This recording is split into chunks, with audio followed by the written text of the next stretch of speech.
I'd like to call the Anaheim City Council meeting to order. Clerk, can you please call roll? Thank you, Mayor. Councilmember Bayless? Here. Councilmember Bucalba? Oh, here. I think. Sorry. Councilmember Kurtz? Here. Councilmember Maz? Here. Mayor Pro Tem Meeks? Here. Mayor Aiken? Present. Let the record show we have 6 members present. Are there any additions or deletions to our closed session agenda? Mayor, there are none. And do we have any speakers put in cards for the closed session agenda? We don't have any in-person speakers, and we did not receive any comments electronically. Thank you. So hearing none, we're going to close public comment on the closed session agenda and recess to closed session. Thank you.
So I'd like to reconvene the Anaheim City Council meeting back to order.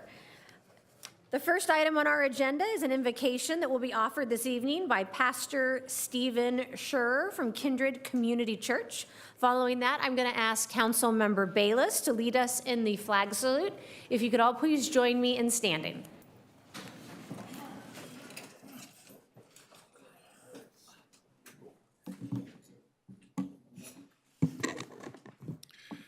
Would you bow your heads with me and join me in prayer?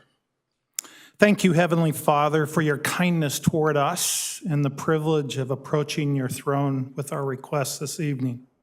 We never want to take for granted the blessings and privilege it is to live in this great country and the added kindness of living in Orange County, California. When we consider living conditions in other countries like Cuba, Africa, and Asia, many other countries, Lord, we realize how truly blessed we are. We're not a perfect country. We have flaws that we continue to work to improve on.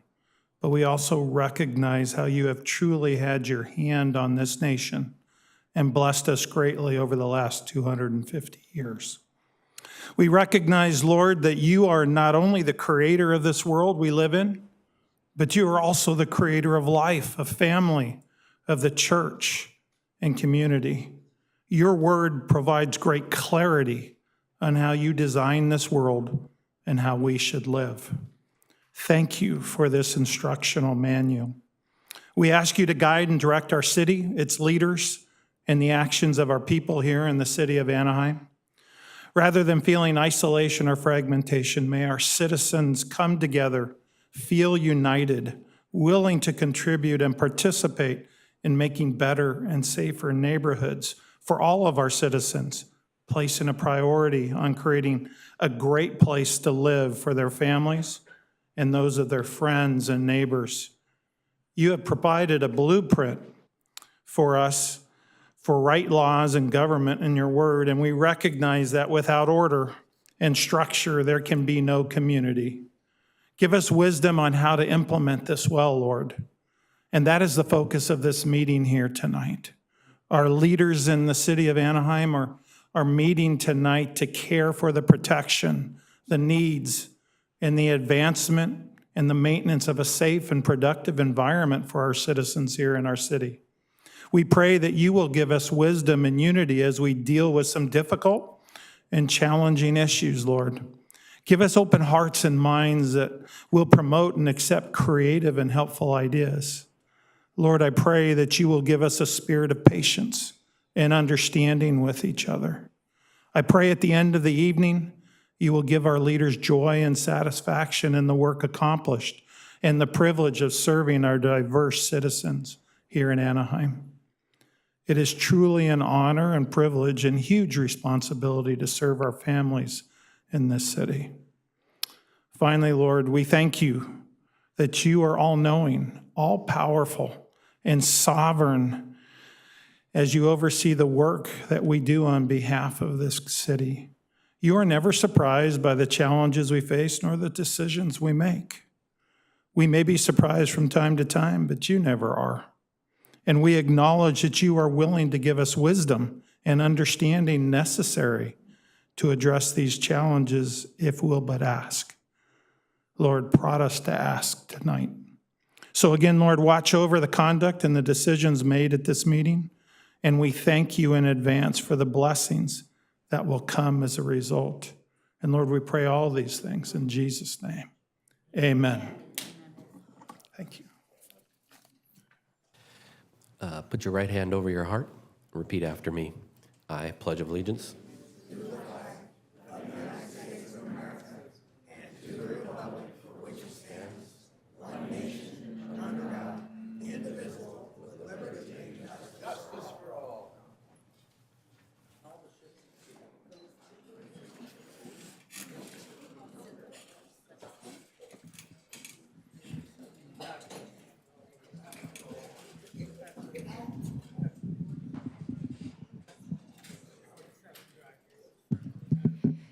Good evening, everyone.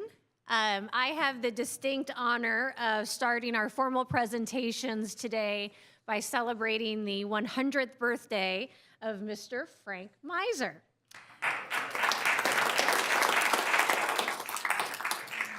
So we are, of course, so proud to recognize this legacy of our Anaheim community, who is the founder of Magnolia Bird Farm in Anaheim.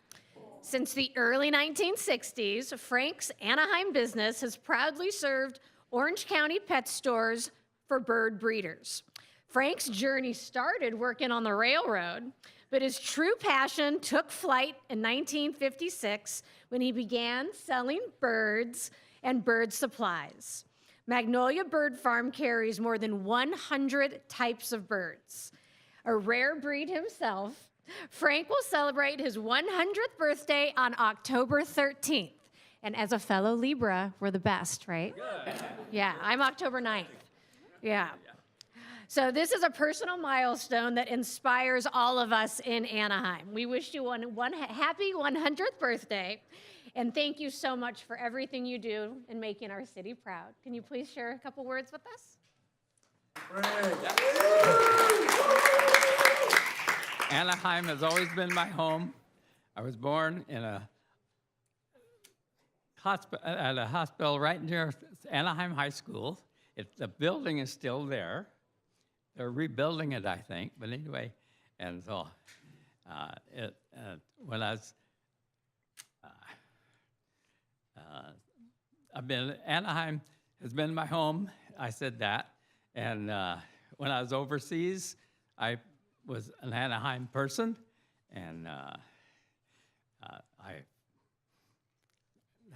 I could talk all night, but but I'm very glad to be here, and I appreciate the honor that I got. And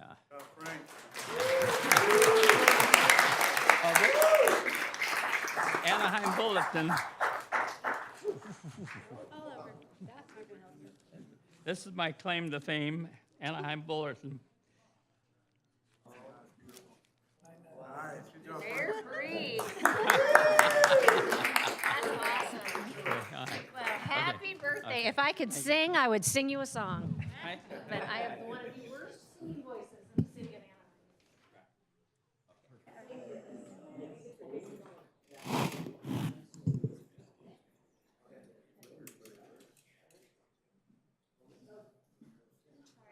And we'll get a couple official photos.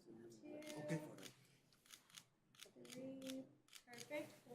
Okay, now if we can hold. 1, 2, 3. Awesome. Thank you. Thank you.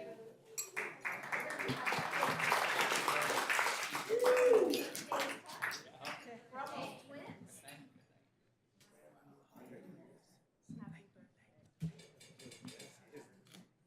Glad to be in Anaheim. What high school did you go to, Dad? Oh, Anaheim? Raleigh. Oh, you went to the school, elementary school was. Magnolia. Well, it was Magnolia Grammar School. Now I'm at Lou Maxwell. Matty Lou Maxwell Are you a Mac? was my teacher. No. Yes, Matty Lou Maxwell was my Wait. teacher, and she was the Yes. and she helped Give him the us. mic. Yes. You need to share that. Yes, please. Please, continue. Tell him that she was your teacher. Yeah, Matty Lou Maxwell was my teacher. Besides being my teacher, she helped at the with the meals for the people that could afford them, and she was also the umpire for all the sports and everything. So she really worked, and You also worked with Mr. and Mrs. Knott, yes, Walter and yes, Amelia. right, and. tell him about driving his truck. Oh. You drove his truck with the berries one time? Oh. Well, I used to, when I was 9 and 10 years old, I picked berries for a man in Riverside, and in Cypress, and I was, about 12, and I helped take the birds to Knott's Berry Farm, Berries. the berries at the Knott's Berry Farm, in a 24 Model T. That's where I learned to drive. I love it, at 12 years old. Yeah, at 12 years old. So, so I'm still driving. I have a license, so good till I'm 103. Okay, all right.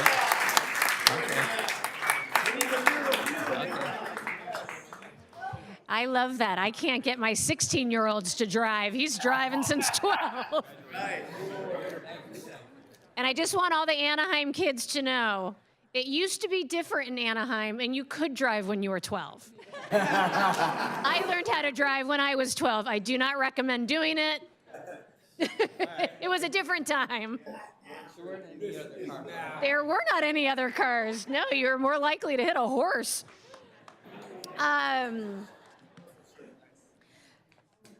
Okay, that was so wonderful, and then I just got all distracted. Sorry, that's gonna make me cry. So we are also love to celebrate our Anaheim athletes, and we love the opportunity to bring our Anaheim athletes in front of council. So Samuel Weinrobe earned the highest achievement in the National Junior Olympic Championships. At 11 years old, he has already made history running the fastest 8K and 10K in the world in his age group. Now I'm going to have to ask, how long did it take you to finish the 10K?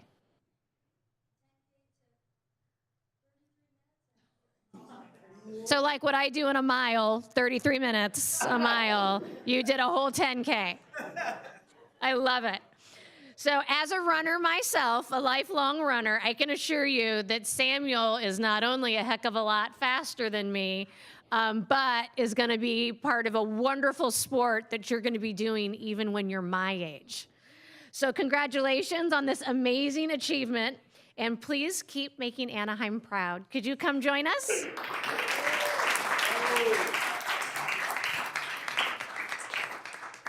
And please, your family as well.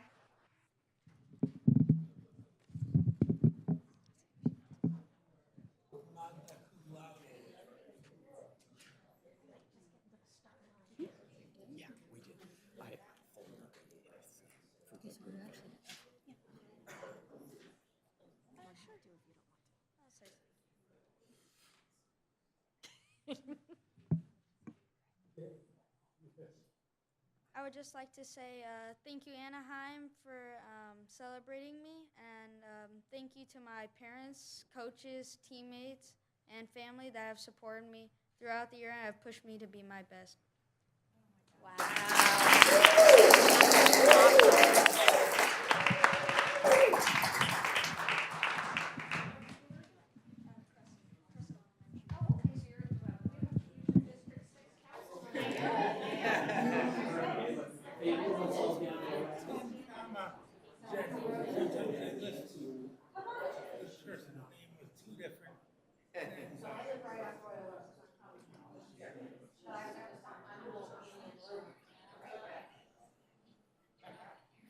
Perfect. If I can have everybody scoot in a little bit and look right here. And additional photos.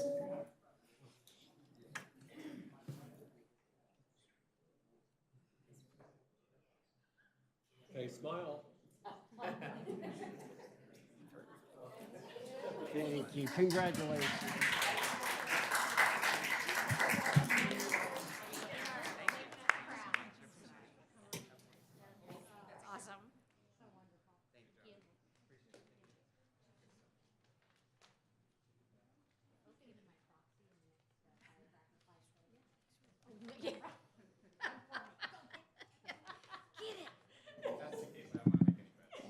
Councilmember Meeks just asked if you would run in her place at the next year's Firecracker 10K.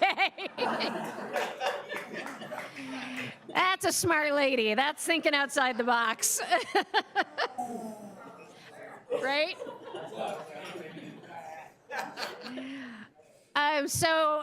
We are also proud to celebrate another amazing talent in the city of Anaheim. 7th grader Sydney Tran from El Rancho Charter School, go Coyotes, competed among 243 top spellers at the Scripps National Spelling Bee in Maryland. She proudly represented Anaheim and tied for 100th place in the national competition. So as if the spelling bee wasn't impressive enough, Sydney also manages her advanced honors classes, creative writing, and rehearsal for advanced orchestra, where she plays the violin. So thank you to her supportive parents, Kelly and Ken Tran. And if you could please join us for a photo and say a few words. And I have a couple words I'd like you to spell. and yes, I can use them in a sentence.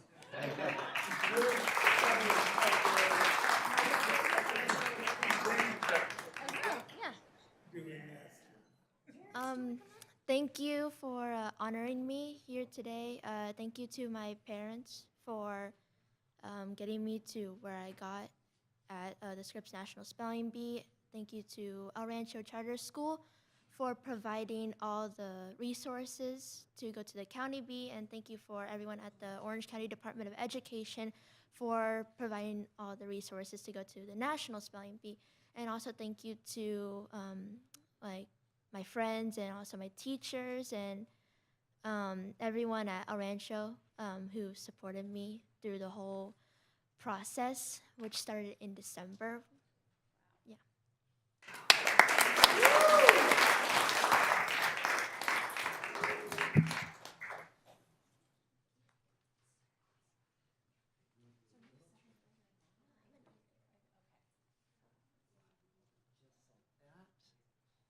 And you can have everybody look right here.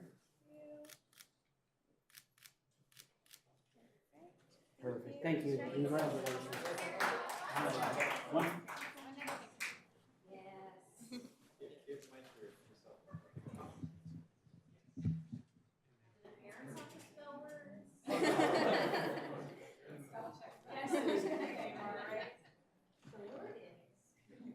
Okay, everyone look right here. 1, 2, 3. Okay, hold. Take a couple. Thank you.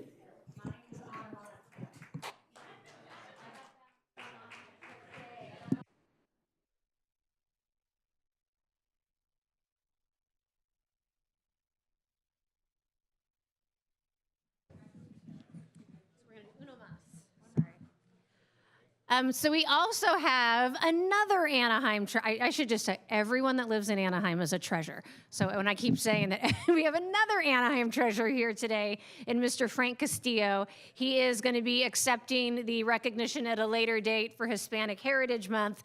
But as he is a talented and amazing artist in the city of Anaheim, I have one of his pieces in my home that I get to look at every day, and it brings me such joy. I would love if you could come up and join us for a council photo.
This is for Ashley size. It's okay. Yeah, I'm just really grateful for the city of Anaheim for honoring me. You know, I'm a lifelong Anaheimer. I went to Patrick Henry, went to Sycamore Junior High, Buccaneers, Anaheim High School, and I actually opened up a business here. Before I became an artist, I had a cell phone business here on State College in Lincoln. I was in business for 17 years. I served my community. I connected with my community, especially my Latino community. So it's an honor to actually come back around full circle and be honored as an artist now, because I sold my business 2016 to go all in on my dream to become an artist and pursue my dream, and now to be recognized in the city that helped raise me. I'm extremely proud. I'm extremely proud. Fun fact, I went to school with Natalie. She's a class of 96. I'm class of 94. So she's doing an amazing job. And like I said, I'm super grateful too for the mayor. Picked up one of my original pieces before she became the mayor and really supported the arts. I think that's important. And I just try to be a better son, better community member, and to be proud of my heritage. So it's very important for me to share my art, my expression. And last but not least, I just want to dedicate this to my mother who helped raise me throughout the whole city, right here. So we came out of some of the toughest neighborhoods in Anaheim, Chevy Chase.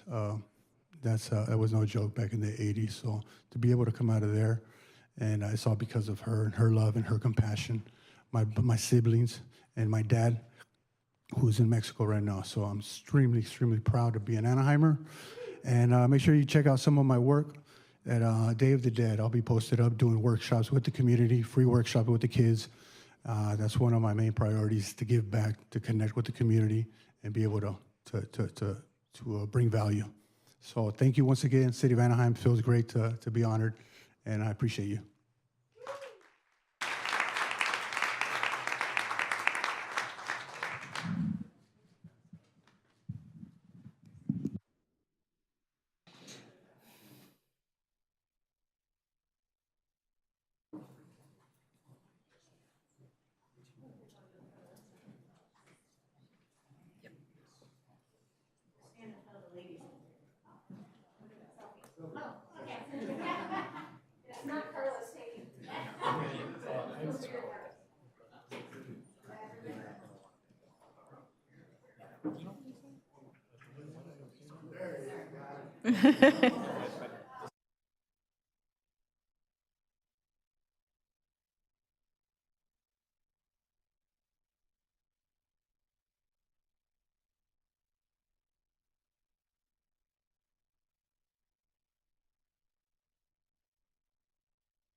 Thank you. So next on our agenda are presentations to recognitions, to be presented at a later date.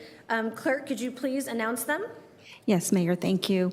We have 6 this evening. We just recognized September 15th through October 15th as Hispanic Heritage Month, and the remaining are recognizing September 26, 2025 as 150th anniversary of Centrella Elementary School District, recognizing the month of September 2025 as National Suicide Prevention Awareness Month, recognizing the week of October 4th through the 12th as California Water Professionals Appreciation Week, recognizing the week of October 5th through the 11th, 2025 as Public Power Week, and recognizing October 10th, 2025 as the 40th anniversary of the Girl Scout troops at Orange County Buddhist Church. And we do have representatives. If the first representative could come for the California Water Professionals Appreciation Week.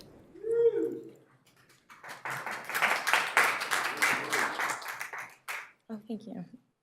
Okay. Good evening, Mayor, Mayor Pro Temp, and City Council members. My name is Paulina Mendez.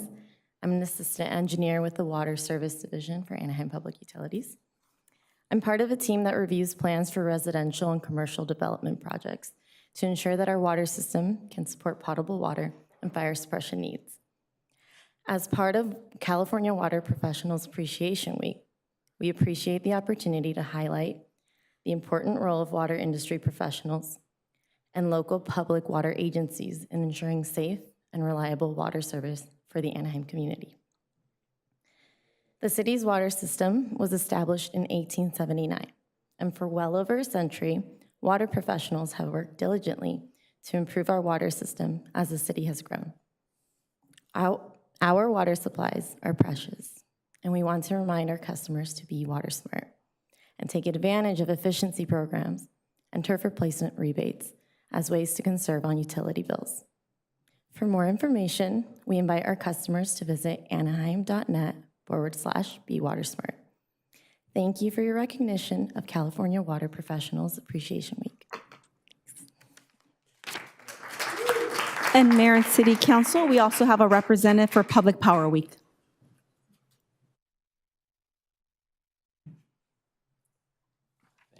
Thank you so much. Good evening, Mayor, Mayor Pro Tem, and council members. I'm Adrian Flores. I'm an associate power engineer with Anaheim Public Utilities, and I'd like to thank you for this proclamation.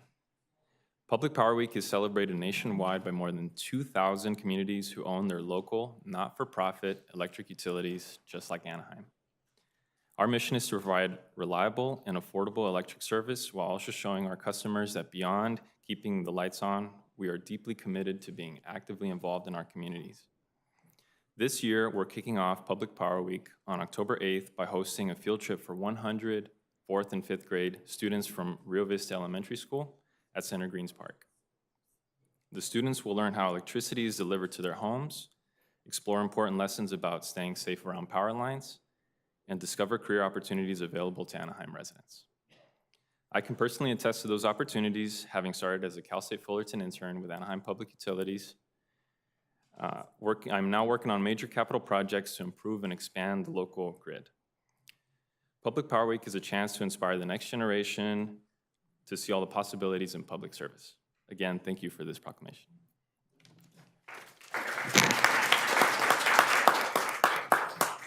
And if we have any other representatives that can step forward? If not, Mayor, that concludes our presentations for a later date.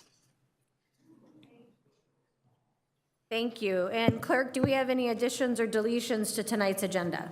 Mayor and City Council, we do have one. Item number 13 was on our business calendar, and that was a discussion of a placement of a consideration of a ballot measure in relating to an entertainment tax. There was a request for a postponement from our council member that was distributed to City Council as well as posted on the city's website to let the community know that this will be coming at a later date. Thank you. And can you please outline the public comment procedures for those that would like to address our agenda? Thank you, Mayor. Speakers have one opportunity to address the City Council, except for the scheduled public hearing. The public comment period is 90 minutes or until all agenda item speakers have been heard. Any time remaining of the 90 minutes will be provided to speakers who wish to speak on any non-agenda related items, but within the council's jurisdiction. A second public comment period will be opened by the mayor only if any non-agenda item speakers were not heard during this first public comment, and it'll be open at the end of council business. The time limit for public comment is 3 minutes per speaker. Those wishing to address the City Council must complete a speaker card, which are available at the back of the council chambers. The name and contact information requested on the speaker card is optional. Any unidentified speakers will be called by the speaker card number. At this time, I'd also like to announce that Spanish interpreting services are provided at every City Council meeting. Simultaneous Spanish interpretation is provided through the use of headsets, and consecutive interpretation is available to anyone who would like to address the City Council. For translation services in other languages, we ask that you please contact the City Clerk's office at least 48 hours prior to the scheduled meeting. At this time, I'd like to introduce our interpreter who would like to make the same announcement in Spanish. Buenas tardes. En todas las juntas del Consejo Municipal se ofrecen servicios de interpretación simultánea al español por medio del uso de audífonos y se proporciona interpretación consecutiva para cualquier persona que desee dirigirse al Consejo Municipal. Para obtener servicios de interpretación en otros idiomas, tenga la amabilidad de ponerse en contacto con la secretaria municipal al menos 48 horas antes de la junta programada. Muchas gracias. At this time, on behalf of the City Council, we would like to remind the public that Anaheim remains committed to freedom of speech, and we ask that speakers address the City Council with civility and refrain from making personal, threatening, abusive, slanderous, or profane remarks towards any member of the council, staff, or general public. We appreciate you reflecting this spirit when you speak. The time now is 5:48, with the 90-minute public comment set to conclude at 7:18 or until all agenda item speakers have been heard. We do ask speakers that once they see the name appear on the projection screen behind me, if they can, please step forward to the podium. And Mayor and City Council, we do have 6 speakers to address agenda items, and the first speaker is for agenda item number 9, and the name is Gurley Bluequest. If they can please step forward at this time. Thank you. And Madam Clerk, thank you so much for that. And I know you get charged with making a lot of announcements during our meetings, but I think the last part of your announcement, sometimes we do not place the value on it that I think we should. And I have been thinking and touched deeply about the recent senseless murder of Mr. Kirk and the unbelievable tragedy that his wife and children must be going through. And that murder is not unique to this time period. It is not unique to any political party. It is not even unique to this country. I grew up listening to my parents who were in the hallway when Robert F. Kennedy was assassinated by Sirhan Sirhan, and my mother being swept up when they arrested him at the Ambassador Hotel in 1968, one of the most turbulent times of our country. And this recent time just reminds me how important our First Amendment is. Our First Amendment is what allows us all to gather here tonight to address this council and to speak and even question what we are doing up here. But I would like to emphasize that I think it is beyond important and beyond time that we learn to disagree with each other without being demeaning, that we can stand firm in our beliefs without shutting others out, and that we can passionately advocate for what we believe in without maligning the character of others. So please come here and speak boldly. Please also listen deeply. Please choose love over fear, and please choose dignity, both for our city and of this chambers, over division and malice. Thank you.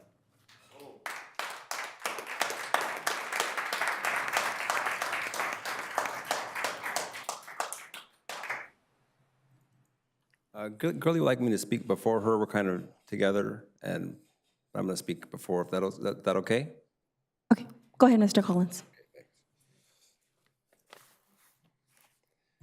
Hello, my name is R. Joshua Collins. I'm founder of Homeless Advocates for Christ.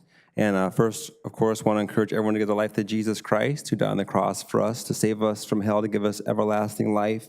And we've all sinned. We all need a Savior, whether you told a lie or used bad language, been in bad relationships, whatever it is, we've all sinned. We all need God's grace, and we can only be saved by grace alone through faith in Jesus Christ, and He shed blood for us on the cross. And Jesus, of course, had a very deep passion for those in need. And Gurley is going to speak right after me. She's about to be homeless once again. And I really don't think that the lack of affordable housing is a money issue or lack of money issue. I think really it's a priority issue and a moral issue. Right now, from what I've just learned, the Anaheim Tourism Improvement District Transportation Fund has close to $29 million in budget surplus, $29 million. And, you know, Disneyland is here, Angel Stadium, Honda Center. You know, the mayor took a trip to Dubai. Obviously, there's a lot of money. And again, I don't think it's a lack of money issue. It's a priority issue. We need more affordable housing, more shelter. We need to make shelter and housing a priority to restore dignity and integrity in the city. And the cost of homelessness grows in the emergency rooms and the police response, you know, when people are on the streets. And state auditors have shown Anaheim wasted millions of taxpayer dollars on mismanaged contracts, political favors, and subsidies for corporations. And of course, all that money could have been used for affordable housing and shelters. Right now, there's about 4,000 affordable apartments in Anaheim. There's about a stadium full of people on the wait list for Section 8 vouchers, about 30,000. And I'm speaking for all of them. A lot of them can't make it in here. A lot of them are terrified to come speak. A lot of them can't speak for themselves. Maybe they have medical issues or whatever the issues are. You know, not a lot of people are going to come in a city council meeting and speak, right? Especially people in need, you know. So, you know, we need to go to them a lot of times and not expect them to come to us, you know. Specifically speaking of the council, 13% or so live below the poverty line here. $2,000 a month average rent, Social Security income often around $1,700 a month. So we got some major issues. But again, I don't think it's a money issue or lack of money issue. It's a priority issue and a moral issue. So I want to encourage the council to use some of that $29 million to help someone like Gurley here. She has 4 children, and she's about to speak. And I really pray that you'll listen and move quickly to help her with whatever you can. And I appreciate your time. Thank you. Our next speaker.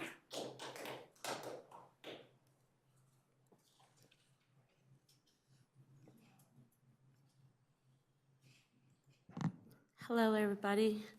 I just want to say thank you for helping me. Back in December, you guys had helped me get connected to CityNet to help me and my family get up off the streets. We eventually was able to get into housing, and I applied for housing, low income. I've applied to everywhere, but I'm still struggling to get the help I need. I reached out to the Get Help from Pathways of Hope, but they denied me help because of my income. My husband and I just had a major loss. I just lost my son back in June to suicide. And since his passing, I have been struggling with health issues for the past 5 months. I have not been able to get surgery because I can't fight a health infection in my body. I have paperwork for my husband going to college. I have paperwork for me being in and out the hospital, being hospitalized since June. I'm not coming because I want you guys to feel bad, but I'm coming because I really need help. It's not that I want to be a burden to anybody, but right now I have 4 kids. I don't want to be back on the streets, and I'm trying my hardest not to crack. Despite all the things that are going on with me, I'm still here fighting my best way I can. So please, I'm asking if you guys could please help me, because I'm about to lose my house. My kids are finally settled. I don't know who else to turn to. You guys are the only ones that will listen to me. Everyone else has shut the door in my face. So please don't turn that blind eye to me, but listen. Just imagine if you guys lost your kid to suicide and still have to fight every day to take care of your home. Who else do you run to? I really need help, please. Thank you.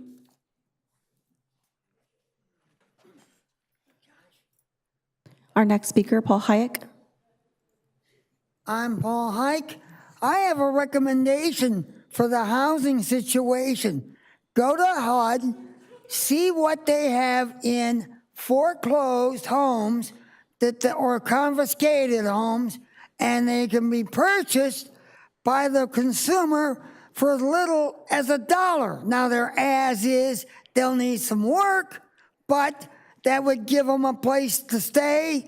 They could all, I would be willing to chip in and help do the electrical and get permits to do everything in as by following the rules. An owner-builder permit means they can go in, have other people like myself come in, help do the work, get donations of supplies, or ask housing, Habitat for Humanities to help build them and take care of them. And the other thing is, we now, in October, have a new medium for the buses. The Wave card is coming out, and it works just like those on the phones, but you swipe it like your credit card. They're opening it up. The buses are free on the 15th to the 31st. If you go down and get your first card, it's free at OCTA. Levita in Maine. Our next speaker, Danny Fierro.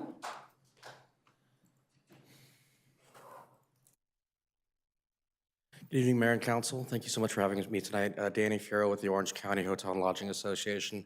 And actually, if I can just take 2 seconds, Madam Mayor, thank you for your comments. I work in a lot of city halls around this county, and this one always feels like home, so thank you. I am here tonight on item 12 just to say thank you to the Mayor, Council, and in particular, Councilmember Norma Campos-Kurtz for your work in bringing this home, putting the work together, doing the hard work of building consensus over the last 6-9 months, as we've talked about. The ATID is incredibly important for the resort, the hotel community, the economic engine of this city, and indeed the county. So thank you so much for your work on bringing that forward tonight. Thank you.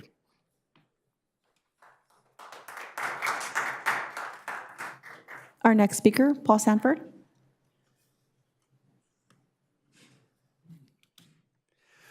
Good evening, Mayor and esteemed City Council. I think Danny said it all, but I'm going to go into a little bit more detail on this.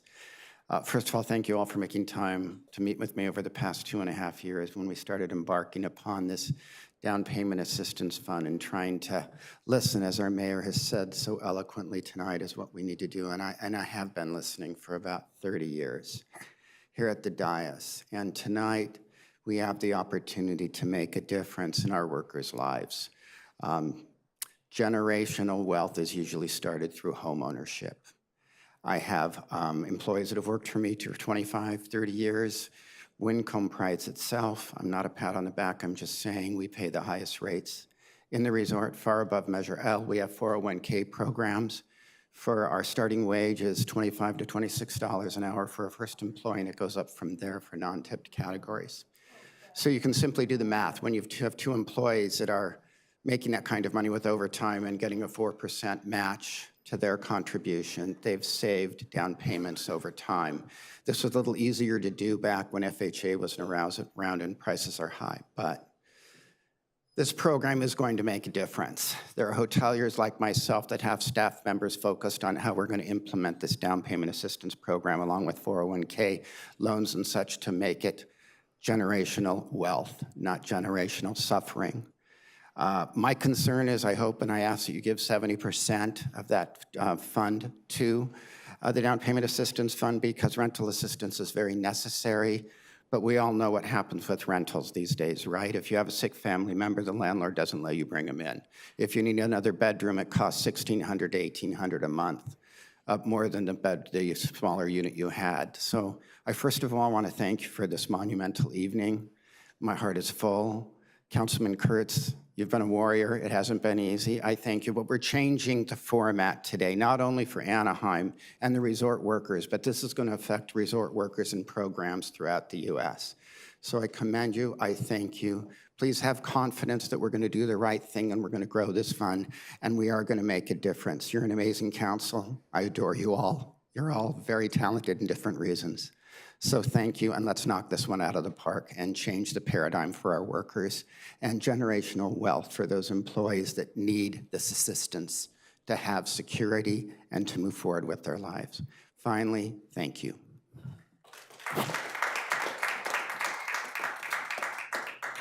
Our next speaker. Peter Warner, Hanford, California. I've been here before various earlier Anaheim City Councils.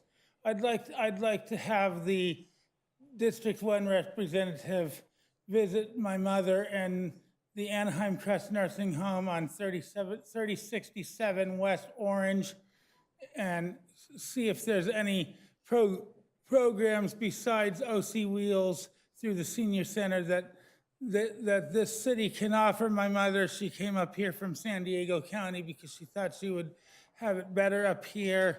And so far, the ombudsman people haven't come to the nursing home to talk to her, but one time, and I ended up missing that because I wasn't feeling good myself that day when they wanted to have me come and talk to the social worker.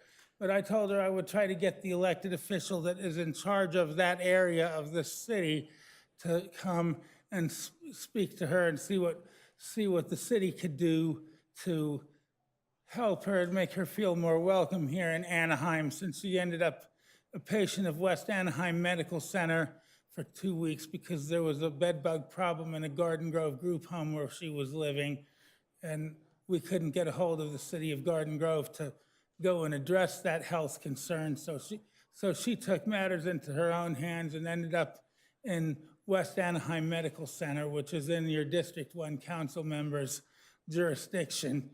And I would like to have a visit from either you as the mayor or the District 1 council member to come and introduce yourselves to my mother and see what it is that Anaheim can do to make her feel more welcome here.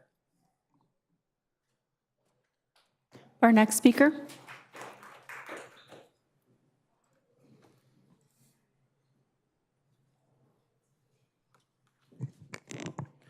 Good evening, council members. Tonight we have before us a chance to truly make a difference, even if it is only for a few. Councilwoman Kurtz, a couple of months ago, I asked you to meet with us to discuss down payment assistance. In that meeting, I shared my belief that we just need to make this happen. It was taking too long with too many distractions. You agreed. I want to thank you again for your leadership in bringing this forward. We now have the opportunity to be the first hotel businesses and city in the United States to create a program like this. City council members, you have the chance to lead the nation with this historic hotel city partnership.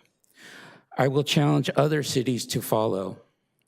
I've shared this down payment initiative with my friends, colleagues, and even other city leaders.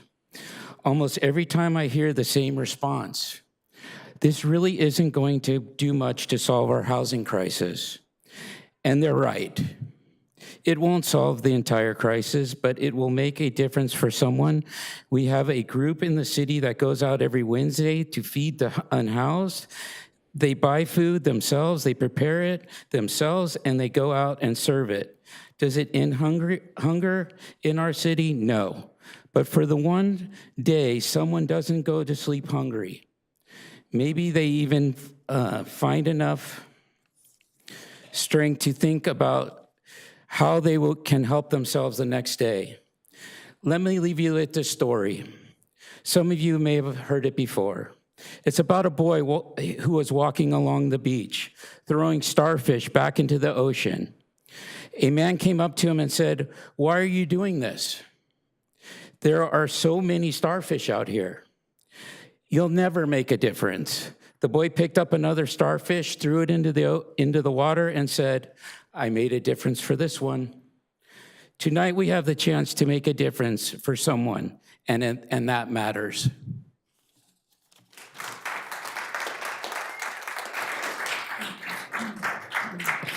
Our next speaker, Bill O'Connell.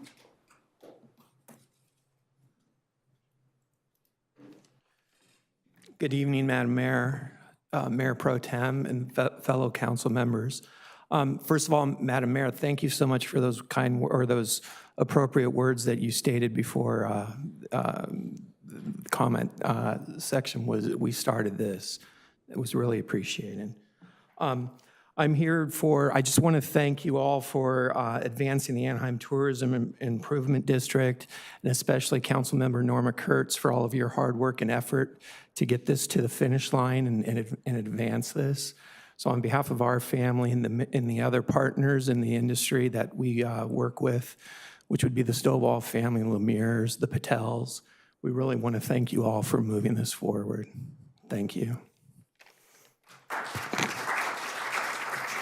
Mayor and City Council, that concludes speakers on agenda items. We'll now move forward to general comments, and we have 10 speaker cards. If the first speaker can please step forward. Olga Huit.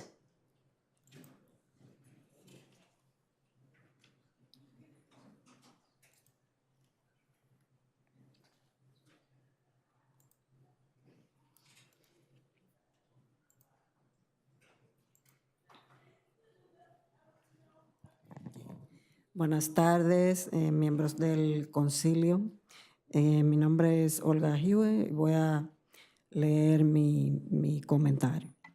I'm here to ask for urgent action to protect homeowners, especially Hispanic families and retirees, from contractors' loan abuse. My husband inherited our home from his parents. It's the house where he was born and raised, and where our daughter grew up too. Contractors came and misrepresented remodeling work and left it incomplete. Yet, lenders approved over $350,000 in loans without our control. They disbursed it directly to the contractors. Now our home is at risk. But the bigger issue is this: when families react to reach out for help, they're met with silence. Agencies only record complaints but offer no support.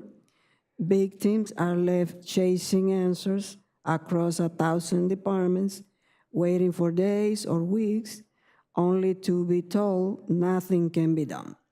Meanwhile, the bad actors know this delay protects them, and that's why they keep doing this.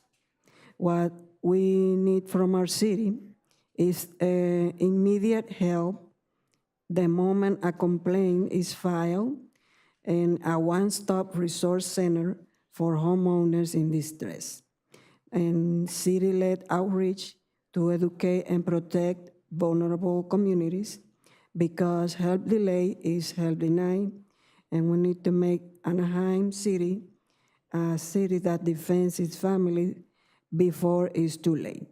Thank you. Our next speaker, Ruben Greg Soto. You, Mayor, City Council.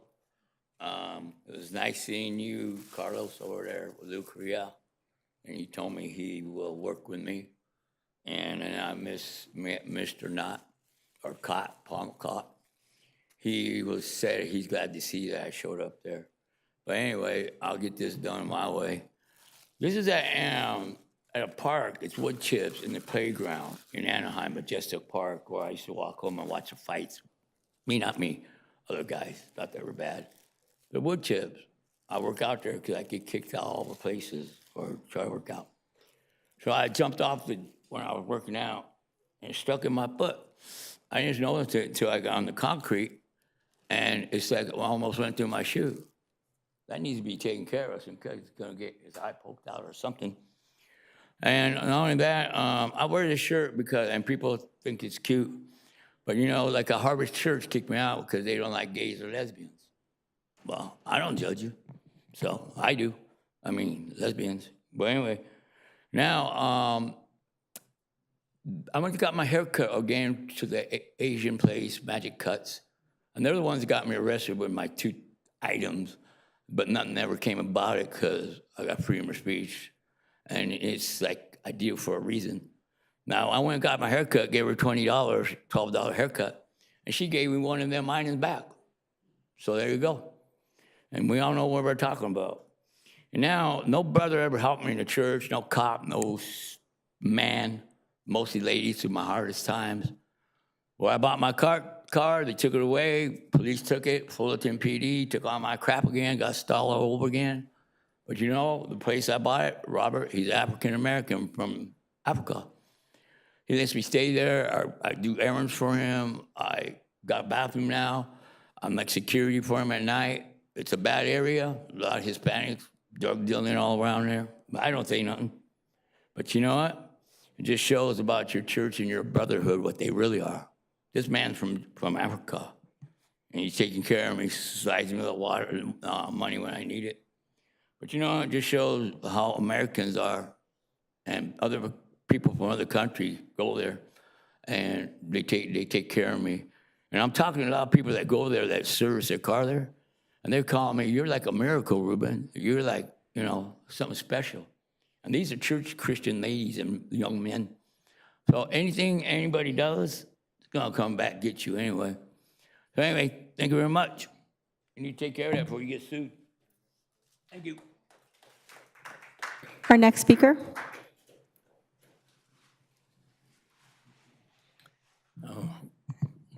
Good evening.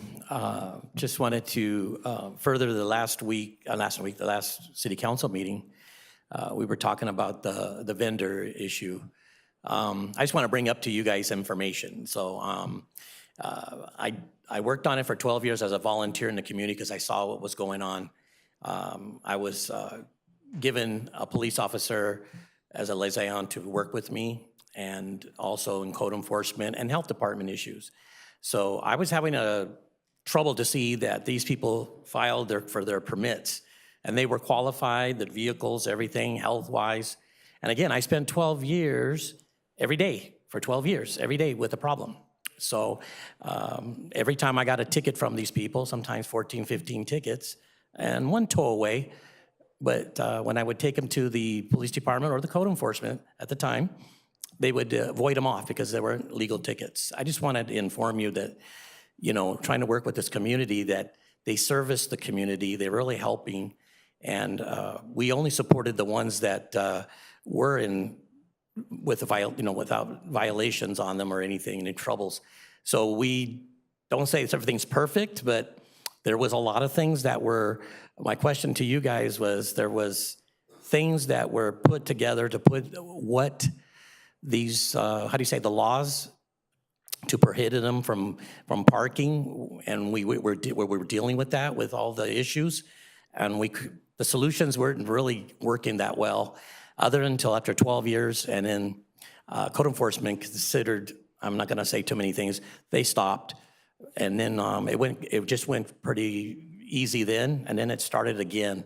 So I'm just trying to say that, I asked the code supervisor once, you know, how did you guys put the law in that you didn't explain to the owners, you didn't put them in a meeting, who was representing them? So as a volunteer, and it wasn't just our city, because it went from Anaheim to all the other local cities. So I dealt with this in the police department, code enforcement, health department, and just trying to make a resolve of this. I think in the spirit of the law, we should cease and desist it and put just let them do what what you guys gave them. I don't understand it myself. That's what I was. I would come and say, I don't understand. They don't understand. Can we work it out? But it took 12 years and then it stopped. But it seems to come back. And I don't represent any one of them. I was a volunteer, as a community volunteer. And they said the one on Anna Drive was a complaint. I was said by code enforcement there was complaints back in my time. And when I went to the complaints, they were told by the code enforcement to complain. So I tried to do my best, but I found I wasn't getting anywhere. I would like to talk to you guys more about it. I really don't want to get too deep into if you guys changed laws or whatever. Sir, I'm sorry, your time is up. That's all I wanted, to give you some information on it, just so we can try to work it out. Our next speaker, Mark Richard Daniels.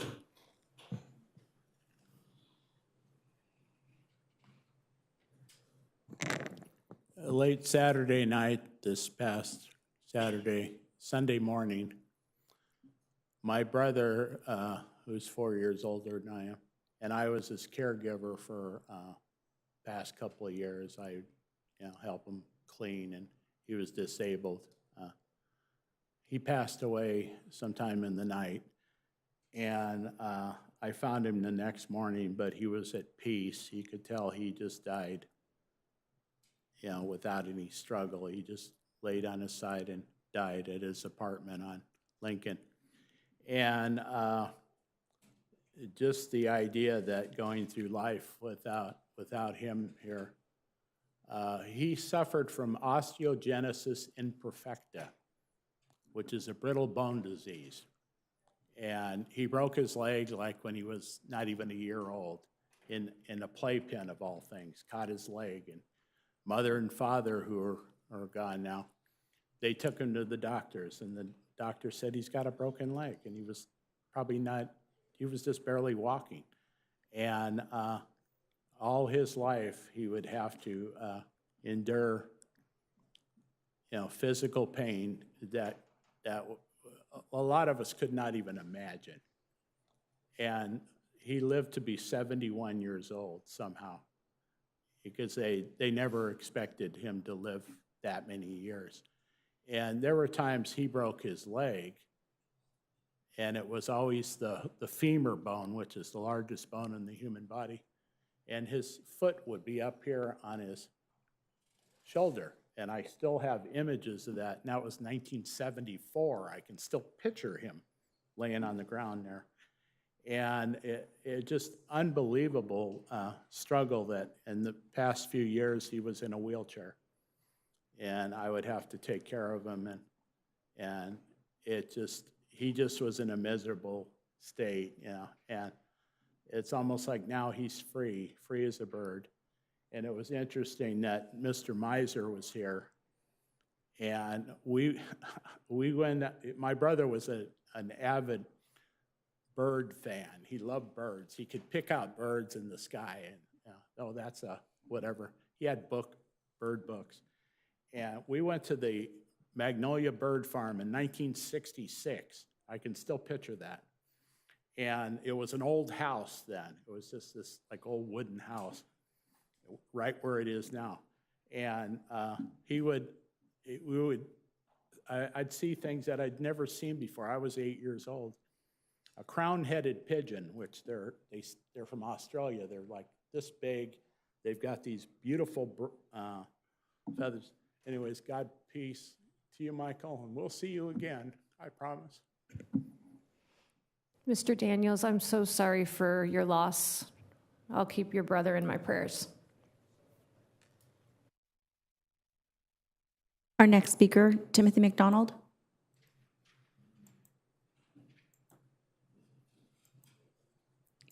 We'll have our next speaker step forward.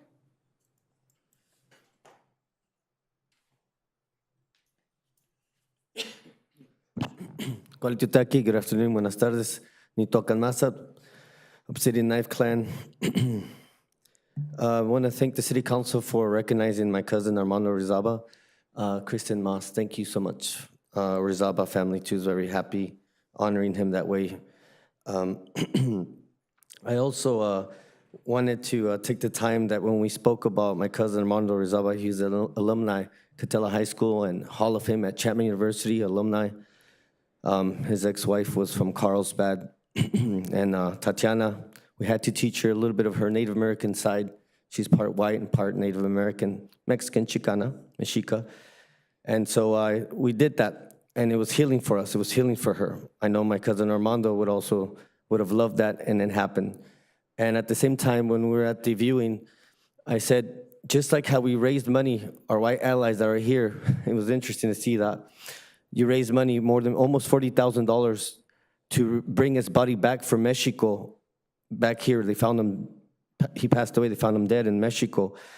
Brought him back over here, and I said at the same time, Senator James Ramos, assembly members fighting for our cousins' remains that are in universities and boxes, bones at Cal State Fullerton and other universities, UCI, Berkeley, Harvard, Yale, and our Native American cousins are not trophies. We are not trophies. We need to be, they need to rest in peace. And at the same time, we thank the City Council and Congressman Lou Correa for being there at the Anaheim Convention Center.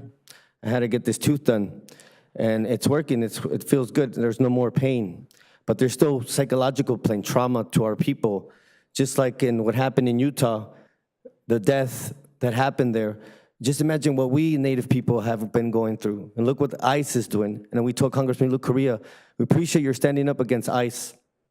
But remember, the ice is acting just like the colonist. This has started in 1492 BC, before Columbus, before Cortez, before Christ. Anyways, that name of that school at Anaheim High School is gonna come down. I know they're teaching Native American history. And a shout out to our Native American cousin that said this to me. I didn't even know about this guy in Utah. He says, check it out, cousin. Charlie Kirk shot dead. Fuck around and found out. Peace, take care. Our next speaker.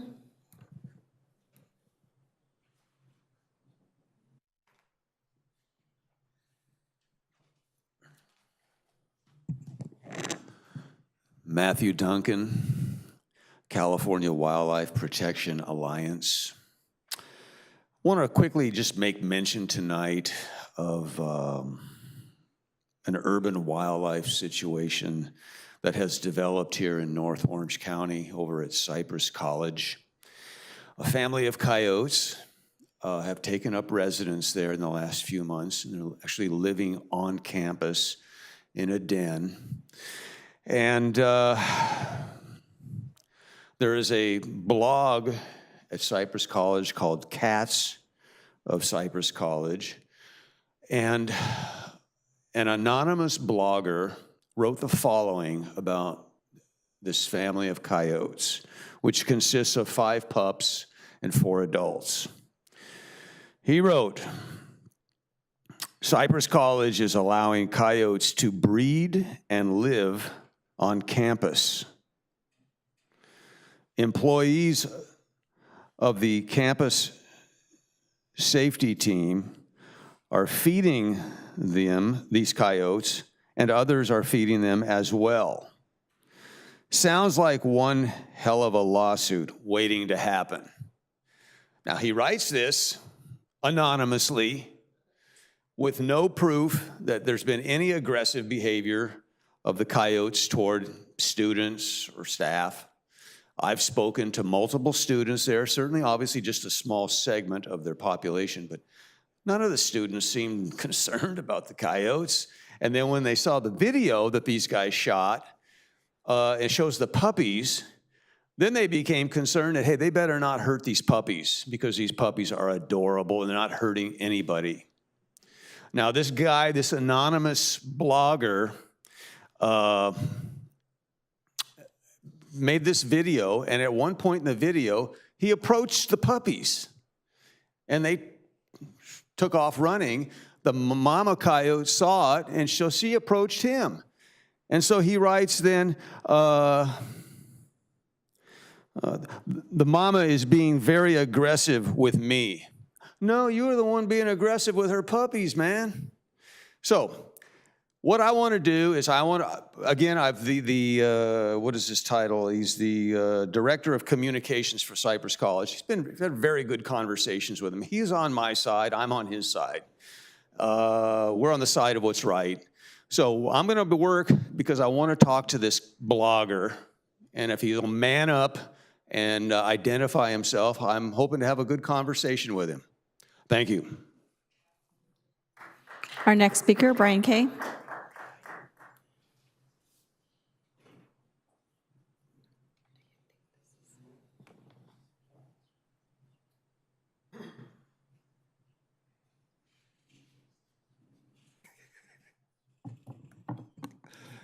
Happy day.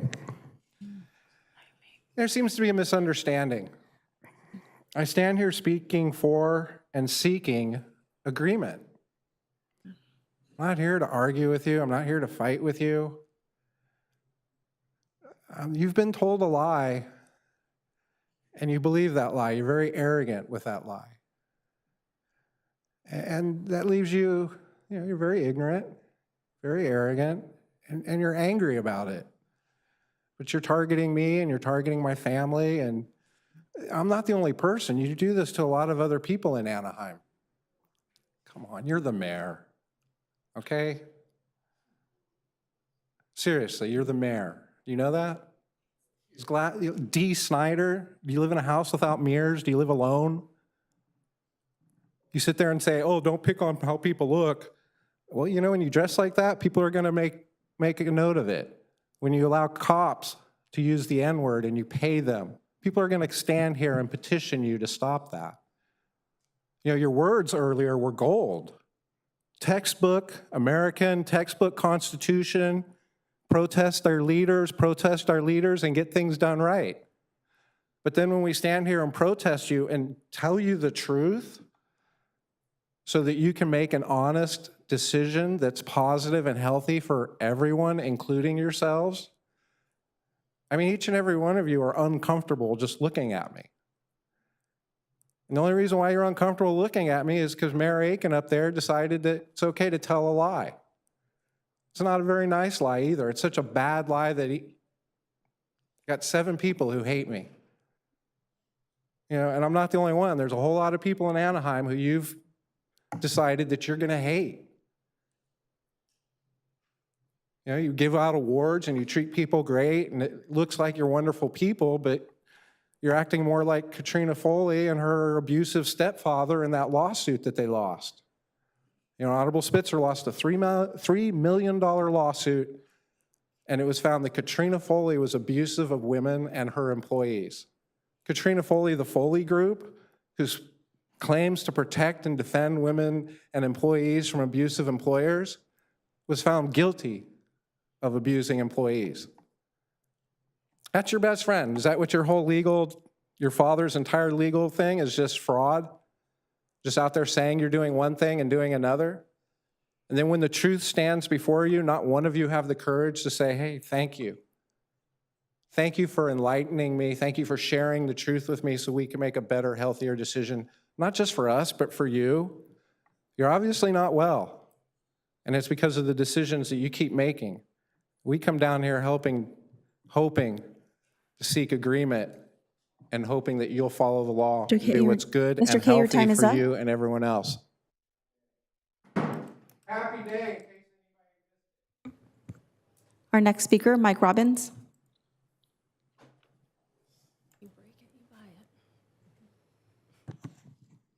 Hi, Mike Robbins. Janine does watch the whole meeting to the very end tomorrow, usually the day after, and we just can't sit to the meetings till 1 a.m. as we have many, many times over the last couple decades. A $64 million deficit. We're going to have some money coming in 2028, but at that particular time, the deficit is going to be greater. That will probably just balance our budget. Meanwhile, we don't have enough emergency personnel. And of course, there's all sorts of other reasons why we need money. If you have a 2% tax on the entertainment, you're talking about an Angels ticket is going to be $51 instead of $50. To park in the parking structure at Disneyland, it's going to be $35.50 instead of $35. It's going to be $153 for a ticket, not $150. And Anaheim could be whole, it could be budgeted, it could be stable, and not only that, but we could have extra money for housing and everything else, which is what we want to just fight for. That's all we want to do is help people. That's all I want to do in my retirement is help people. To give back, but we need the money to do that. In the city, this city should be a powerhouse. You can make it that again, and you can leave your families, your neighbors, and everybody safer too in that. And you have to worry about every day now. Every day you have to worry about that. That now that you know, I mean, I told you that we don't have the people. We don't have the fire personnel. You don't have the police either. Natalie just heard that in a meeting the other week. They don't have enough police to stop the packages from being stolen from whatever neighborhood. Let's take a thought process on that and protect, for Anaheim and you and your families and your neighbors and your relatives and everybody who lives in Anaheim, hopefully beyond that too. And I hope you use that in the thought process related to 2%. 2% entertainment tax. Please, thank you very much, and I'll see you soon. Next speaker, Janine Robbins.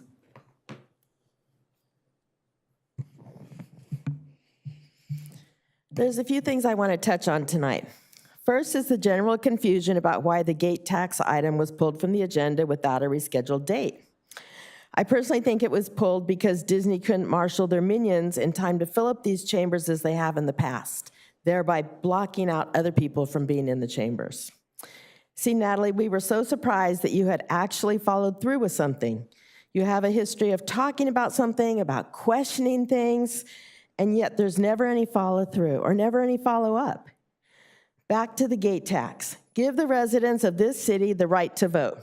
We are the ones impacted by Disneyland. Whether positively or negatively, we deserve the right to vote. For those of you having trouble understanding, which is what I understand why it was pulled, for those of you who have trouble understanding why this gate tax should be implemented, let me break it down for you. The city is broke. Not just broke, but in billions of dollars in debt. Therefore, we need money. The main reason we are broken in debt is due to Disney, a multi-trillion-dollar company that refuses to pay its employees a living wage, refuses to do affordable housing for those said employees, would rather spend money on court cases and lawyers than pay their employees the back wages that they have been ordered to pay, and has been poisoning our ground and water and therefore residents for decades now with perchlorate in the fireworks. A company that spends millions of dollars buying council seats. Oh yes, and let's not forget that you are bending the knee to a company that doesn't even believe in freedom of speech. There is no reason the residents should not be allowed to vote on this gate tax. It affects Disney itself in no way. Secondly, I want to know if any of you happen to make your way to the Salvation Army, since we have had residents speaking lately and that are currently present in the audience. We have been bringing concerns to you for years now about the Salvation Army, yet you keep throwing millions of dollars with no follow-up or audits. There are stories of drug and alcohol abuse and safety concerns, stories of people living there indefinitely for years with no plan or assistance to move into permanent housing, stories of people being evicted. There are stories of vacant units. Why are any units vacant? Have you driven our streets lately? What are you going to do to help these residents? And lastly, the thing I hear the most is that your most important job as elected officials is to listen to the people at this podium. And there's only 2 people sitting up there who consistently look at the speakers, and they're on either end. The rest of you sometimes look down the entire time somebody's speaking. Your most important job is to listen to the people who are here talking to you. Thank you. Our next speaker, we'll try Mr. Timothy McDonald. If he's in the audience, Timothy McDonald. We'll go to our next speaker, Mark Herbert.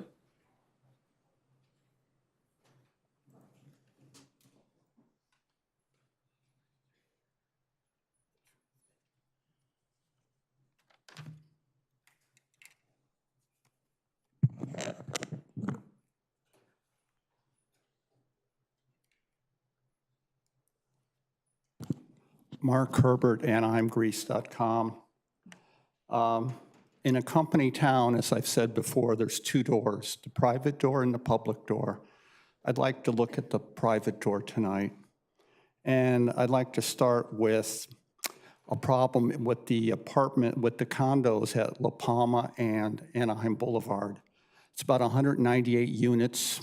They're new. They have a variety of problems. The one that struck me is they have a crime problem there. And the solution offered from the police and most of the council was threefold. They need to build a mailroom to secure their parcels.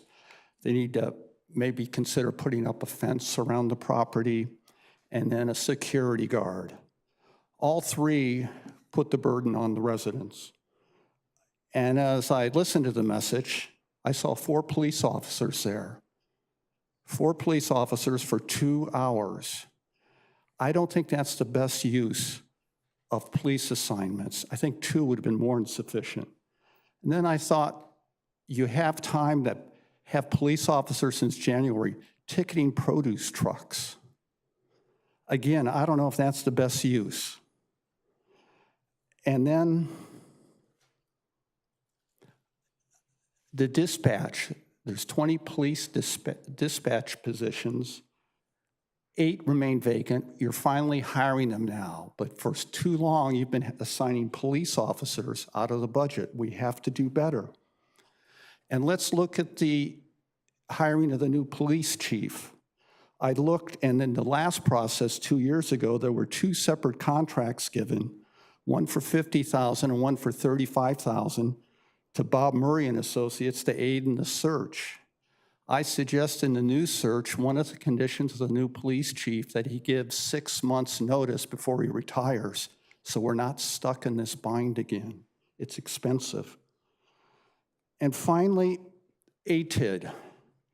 There is $28.9 million sitting in the ATID Transportation Fund's surplus. You're going to start next year giving about $2 million a year to housing. That $29 million is, from what I've heard attending the meetings, being targeted for the pedestrian overpasses at Disneyland and perhaps the gondola project. So you're assigning 10 times as much money to help out Disney as you are to your residents who need housing. Wow.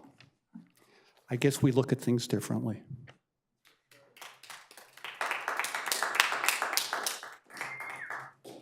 Mayor and City Council, that concludes all our in-person speakers. Oh, my apologies. Mr. Kenneth Batiste. You must doing it because I'm tall, huh, Teresa? Okay. Hello, everyone. Start this. Giving honor to God, those on the council are serving God of the people. A government of the people, by the people, for the people. If this was really the case, our homelessness wouldn't be growing because we have more people becoming homeless. And you don't have to go ahead and ask me if I know. I'm boots on the ground. Okay, this is not the case anymore. America, if it was the case, America wouldn't be $37.5 trillion in debt. If it was, Anaheim wouldn't be $6 billion in debt. $60 million on a short budget. We asked the mayor, I want to say this to you, you asked for dignity, but you have to remember, it all comes down to respect. Because when you respect other people, you give respect, you get respect. And when we ask for respect about certain people, we have to make sure that they gave respect to everyone else. And I'm gonna leave it alone because I could go off on this really hard. Okay, so we talk about freedom of speech. That's what you said. But yet, Disneyland just suffered $16 billion behind Jimmy Kimmel, trying to go ahead and shut him up from freedom of speech. What are we going through? It sounds like we're going through a little Hitler again, because that was the first thing that they tried to do was to shut down the press. $6 billion. People are barely making it. Why? Because of corporations like Disney. Because the rich is getting richer and the poor is getting poorer. The budget, the big, beautiful budget, did it favor the poor people? No. The billionaires get richer, the poor off the backs of the poorer. People are barely and not making it because of corporations like Disney. Because, why? America and Anaheim stands in the same doggone part. The parking structure, the gate tax, we got it taken off. Disney fought Measure L, new construction. What we're doing to water contamination. Disney to pay $233 million to 52,000 current and recent underpaid wage employees. Excuse me, they can't even, some of them can't even afford to live. Freeway off-ramps, they get away with the Angel Stadium, selling 153 acres and a stadium for $320 million. Mess with small business, Hispanics, people in the neighborhood trying to make it. They mess with small people, but we give all the breaks to the big corporations. We need to do better. Humanity over capitalism. Thank you. Mayor and City Council, that now concludes our in-person speakers. Noting for the record, we did receive electronic comments that were distributed to City Council as well as posted on the city's website. 9 emails were general comments, 3 emails were related to item number 12, and 1 related to item number 13. Each of those are posted on the city's website and can be found at anaheim.net/public comment.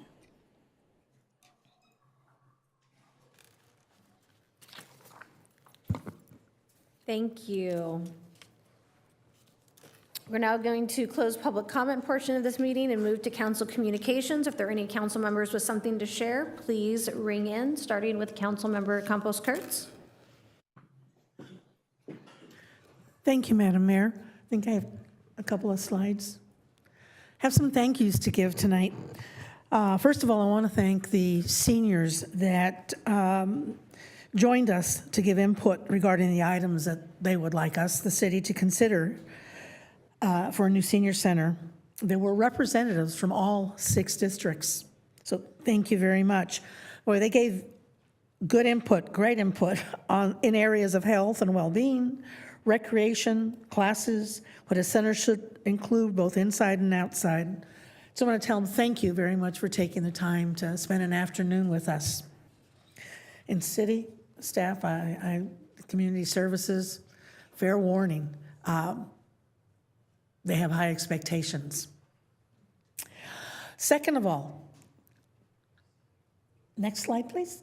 I want to thank Dr. Shaw and his incredible team of volunteers for coming to Anaheim and providing free health care for the 19th straight year. They brought doctors to the community, served more than 600 people.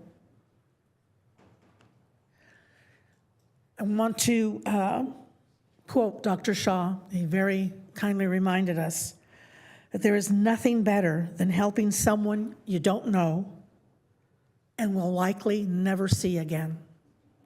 Thank you, Dr. Shaw. Thank you to volunteers for making it a very special day here in the city of Anaheim and for the over 600 folks that took advantage of health services. Thank you. Thank you, Councilmember. Councilmember Leon, and then Councilmember Maz. Thank you, Madam Mayor. I will try to be brief. I'm playing catch up a little bit, but I want to start off by thanking the Anaheim Police Department for hosting a wonderful Coffee with a Cop event over in District 2 on Brookerston Ball.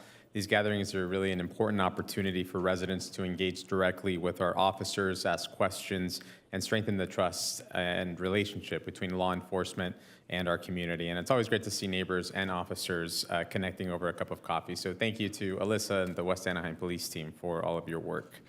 We partnered with the Public Law Center to host a virtual Know Your Rights session and webinar.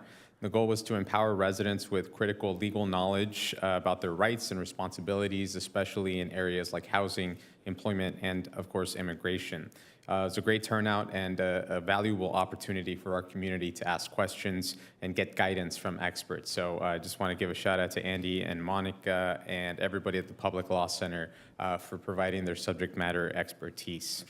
I had the privilege of speaking to high school students of Congressman Correa's Young Congressional Leaders Program.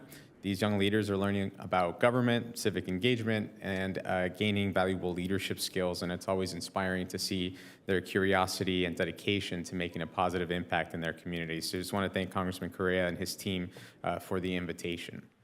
As my colleague mentioned, I was also proud to stop by the Anaheim Health Fair at the Convention Center, which offered free health services and resources to residents, from screenings, dental assistance, eyeglasses, a lot of different resources and services for residents. And these fairs really make a real difference by connecting families to critical care that they might not otherwise have access to, especially during these times where many in our community are afraid to even go to the doctor's office. So thank you to all of the volunteers, the organizations that made it possible, as well as all of our city staff for all of their work and efforts.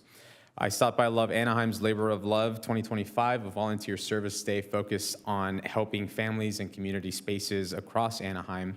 And I just want to thank Nathan and the entire Love Anaheim team for showing us the power of neighbors coming together to improve our city and support those in need. I want to give a special shout out as well to Andy and the housing team for their quick response to some District 2 residents who had recently received eviction notices from a new property owner. Their swift action ensured that these families received guidance and resources and helped them navigate a stressful situation with support and care. It's not necessarily finalized yet. There's still more to follow up on, but I do want to thank you, Andy, and the entire HCD team for your work and in responding to that. I also want to thank Sergeant Anderson, Jasmine, Detective McCutcheon, and many others from the Anaheim Police Department for assisting neighbors in District 2 who encountered challenges recently with some unhoused individuals on an adjacent property that is in the unincorporated side of town. And a big thank you to our planning staff as well for providing information and support to these residents. Us working all together collaboratively exemplifies what it means to respond quickly and compassionately to community concerns. So thank you again. I do have exciting news to share that yesterday the OCTA board approved agreements for the 241-91 Express Connector project. I'm getting 2 thumbs up from Mayor Pro Tem Meeks. This new connection is going to help improve traffic flow, reduce congestion, and enhance mobility by linking the 241 toll road to the 91 express lanes.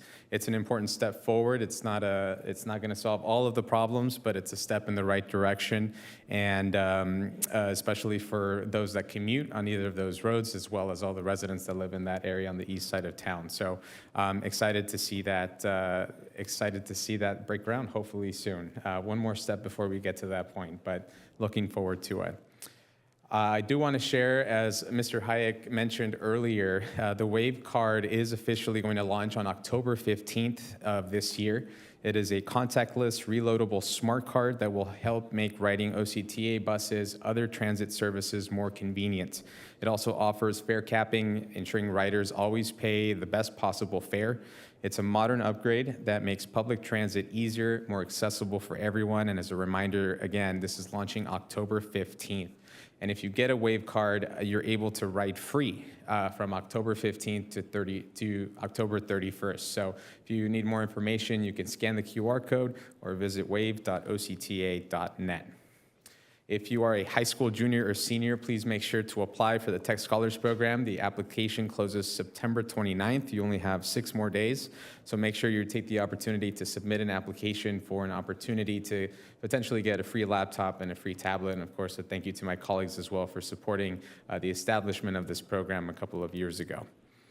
And a reminder that this Saturday, we're planning a special event to celebrate and honor our active older adults in Anaheim. Attendees will enjoy fun activities, resources, community connections, and a lot of different health services as well. If you weren't able to make it over to the convention center, you can make your way over to St. Justin Martyr Church off of Ball Road from 10 to 1 this Saturday.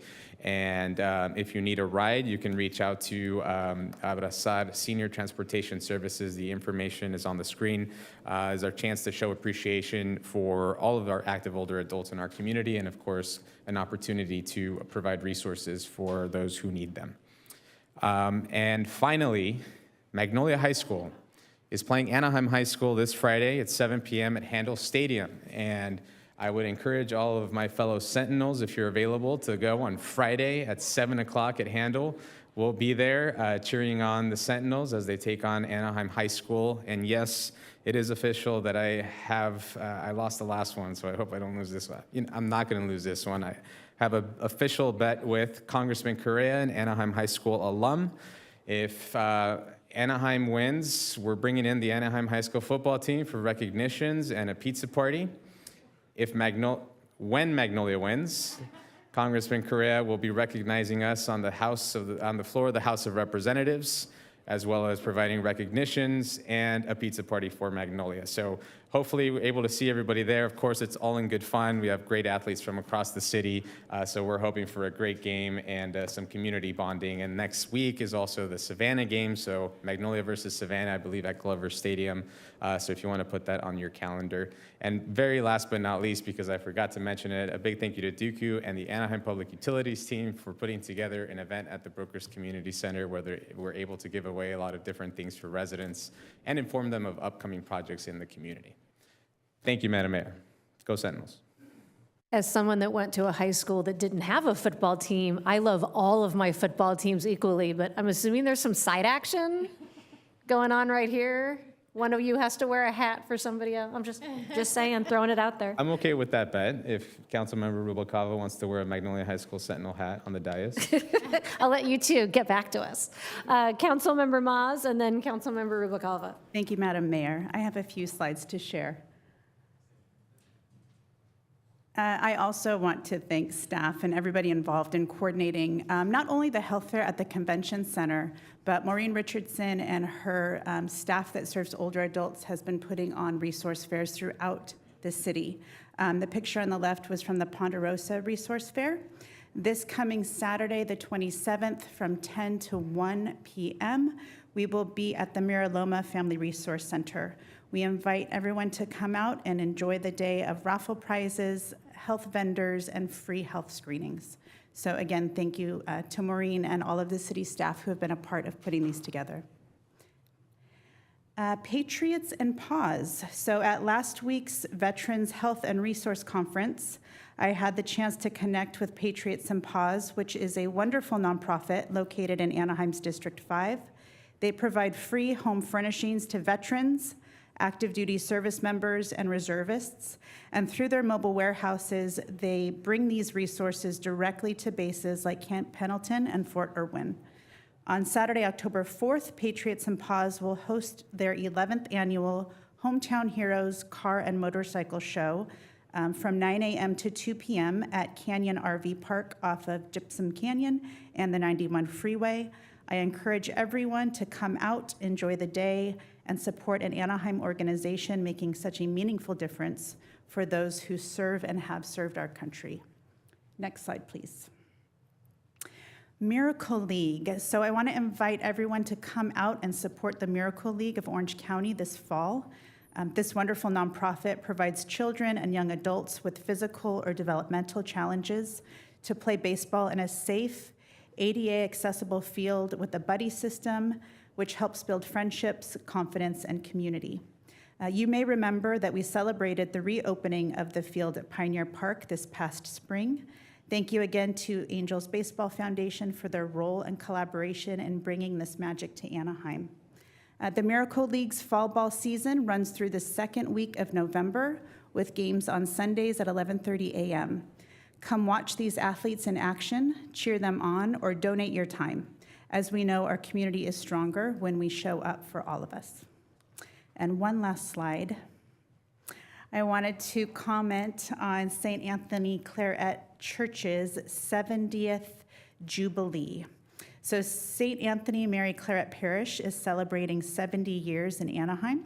They'll be celebrating over the weekend of October 24th, 25th, and 26th. One special event I want to call out is the alumni reunion on Saturday, October 25th, with festivities starting at noon. As an alum myself, I can personally attest to the incredible impact that St. Anthony has had through education, service, and shaping decades of Anaheim family lives. St. Anthony is celebrating and building upon 70 years of hope in our community. I encourage all alumni and community members to come out, reconnect, and celebrate this milestone occasion with the parish. Thank you. That's all I have. Councilmember Rubalcava? Thank you. I will add on to that. So I was baptized and did my communion at St. Anthony. So great to see that they're celebrating their 70th anniversary. And I believe I do have a few slides, Madam Clerk. So I just wanted to highlight some things that went on in District 3 over the last couple of weeks since our last community meeting. Just hearing one of our residents mention that she lost her son recently to suicide awareness. I have to highlight the fact that District 3 has really been involved in making sure that our community is aware of all of the resources that are available countywide. We did host our 3rd annual suicide awareness event. We have rebranded it to Mental Health and Wellness. And I want to thank all of the nonprofits that were in attendance, as well as many of our city departments, including public utilities, who helped people with creating succulents. It's very therapeutic to garden. We also had our fire team out there, and they provided coloring coloring books and stuff like that that are really good just for therapeutic and sensory issues. So we also had partners from the county and other suicide awareness nonprofits. So just wanted to highlight this is our 3rd annual, and thank you to everybody who attended. We did have Anaheim PD, like I mentioned, Fire, Public Works, as well as our Housing and Community Development.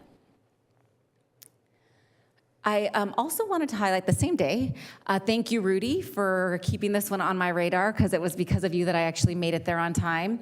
But we do have a very special exhibit at Museo called the Lowrider Exhibit. I highly recommend you attend. This beautiful car right here is a District 3 residence car. And the entire exhibit is breathtaking. So if you have an opportunity to attend, one of the board members mentioned that it was the most attended opening for any exhibit ever. So it was beautiful, and if you do have a chance, please go. It does close October 27th, and I assure you, you will not be disappointed. The lowrider culture is from within the Chicano Latino culture, and it is really just a testament to how far we've come in the city of Anaheim, and there were a lot of proud Hispanics in attendance at this event, as well as people from within other communities. So I cannot express more that it would be great for you to experience this beautiful exhibit as well. And thank you to Museo and to the board for recognizing the value that the Hispanic, lowrider, Chicano, Latino community has on our art and culture. This past Saturday, we were able to join the Greenbirds, which is a District 3 group who is a nonprofit. They fund everything on their own, and it is all about trash and litter pickup. They are now going to reconvene doing it monthly. Residents Kevin and Jody, who also are very instrumental to our Halloween parade, may host this and highlight it every month. So they are back on a monthly schedule. I highly recommend you attend. It was fun to give back. It was very hot. And it also gives me time to spend with my kids, which they really love. But we picked up trash around District 3 and also identified some areas. So we are able to call in Anaheim Anytime requests. Thank you to Public Utilities for responding to those requests so quickly. And then I also wanted to highlight, so this past weekend I was able to visit Sunburst Youth Academy, which is an academy for at-risk young people. This one that I went to in particular was for young women. It is the largest academy class that they've had so far, but all of these young women, their ages 16 to 18, are there, and they can do credit replenishment. So if they have fallen behind in school, they can actually graduate through the Orange County Department of Education. They are living in this facility for 6 months, and it takes them out of their community. We have a lot of at-risk youth from Anaheim and as well as across the county and LA County as well. I joined my high school classmate, Maribel Placencia, who's also an LAPD officer, and we were there really to visit one of her students who is really channeling her leadership skills. She was a very challenged youth involved in a gang, selling drugs, and is now channeling her leadership skills, because they were very good leadership skills in other bad areas, but channeling them into a more positive pathway. So I'm just grateful for the work that Sunburst Academy does. I know that Councilmember Leon is also very involved, and we've had the opportunity to support this nonprofit. So if you or any businesses out there are looking for a nonprofit to support, I highly recommend you consider supporting Sunburst Youth Academy. And I also I think my slides have concluded, but I just wanted to mention, thank you for postponing the item, the entertainment tax item, and I just would like to request that it comes back on October, is it the 28th or so the second meeting in October. And I know that I'm working with staff on some of the additional elements, but I would also like to ask for a long-term funding strategy as part of that discussion. So when we come back on the 28th, I know there were questions and many people assume that Disney called to ask me to delay it. That is not the case. We delayed it so that we could come back and have a thoughtful and a discussion with as much information as possible for council to really consider this very important initiative for our city. So Assistant City Manager, if we could also include the long-term funding strategy, that would be great. And that concludes my council comments. Thank you. Councilmember Bayless? Thank you. I'll make this quick. I just wanted to maybe remind, if you haven't heard, or let you know if you, never mind. October 1st, the District 1 community meeting will be at the Anaheim Youth Center from 5 until 7 p.m. I look forward to seeing everybody there. Thank you. I'm sorry? West Anaheim. That's important. Thank you. It will be heavily advertised. Don't worry. We'll let you know out on our social media, et cetera, as we do have our new open house district formats coming through. Just a couple of things briefly. I wanted to call attention to something that Congressman Correa's office helped us with, and I think we are all, very familiar with the Cott family, but sometimes we drive by post offices. We just had the nice gentleman here that went to Maxwell Elementary, and now we know who his teacher, Mrs. Maxwell, was. And this recently down the road, we had a post office named, to me, just a true Anaheim hero in Dr. William Cott. So the Dr. William Cott Post Office is along Broadway and honors his incredible legacy. He is part of the Greatest Generation. He won a Bronze Star in World War II and was also a dedicated Anaheim community leader. He fought in the last major battle operation in World War II in the Battle of the Bulge. He went on to lead American troops to liberate the notorious Buchenwald concentration camp, helping to bring an end to the horrors of the Holocaust. The post office, now named for him, is on the site where his first dental office was, where he practiced until he was 89 years old. So unfortunately, we lost Dr. Cott, in 2020 at the age of 98. So just on behalf of my colleagues and on behalf of Anaheim, I just want to say how honored we are to have his name on one of our post offices. I do want to just briefly touch before I go to calling up the chief. I do want to briefly touch on, I normally don't respond to things that are said in public comment, but I know that it was referenced that my physical appearance resembles Dee Snider, and so to that person, I wanted to say thank you, because I am a huge Twisted Sister fan, and since we are on the topic of the First Amendment, Dee Snider actually testified in front of the United States Senate on free speech issues when they were first trying to put labels on back then albums. Carlos, vinyl is these things we used to put on record players. It was great. That would be before and slightly before CDs. They were great. So thank you. Normally I would say I'm not going to take that anymore, but in this case, I will take that.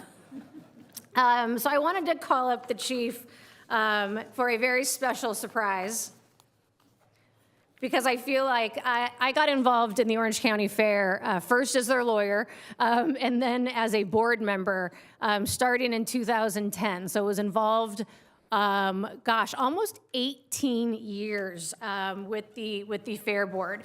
And so I wanted to take a moment to recognize our police chief, Rick Armendariz, for taking part in the Motorhome Madness Derby at the Orange County Fair. Because not only did he put his physical body at risk in this, he did it on behalf of CHOC, the Children's Hospital of Orange County. And I think we might have some video of this.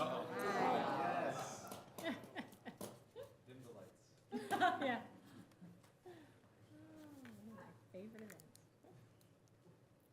So in this scene that looks like it's straight out of Breaking Bad, Chief Armendariz commanded a motorhome dubbed 26K. Obviously, our canine and our mounted units were also part of it.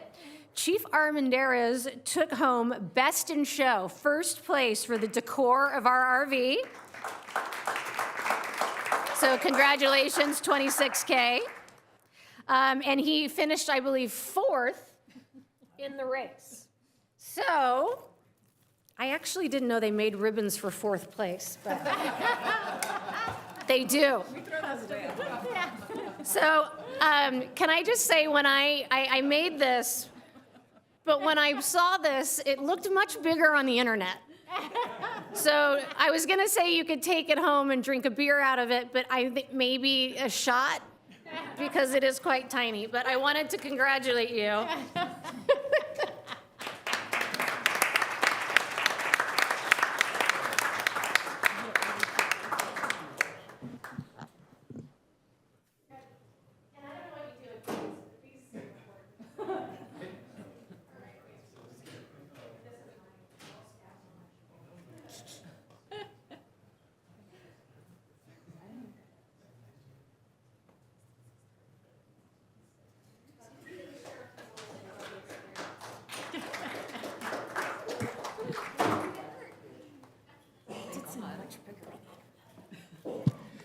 Well, first of all, Mayor, members of City Council, thank you so much for the recognition. The video was actually triggering, just to let you know that. I was having some flashbacks there. No, it was definitely a great opportunity, and the reason why we received the award for Best in Show was not because of me, but it was because of the team, specifically Rudy Amami's team and from Public Works, and they did a phenomenal job putting together our vehicle and representing Anaheim to the fullest.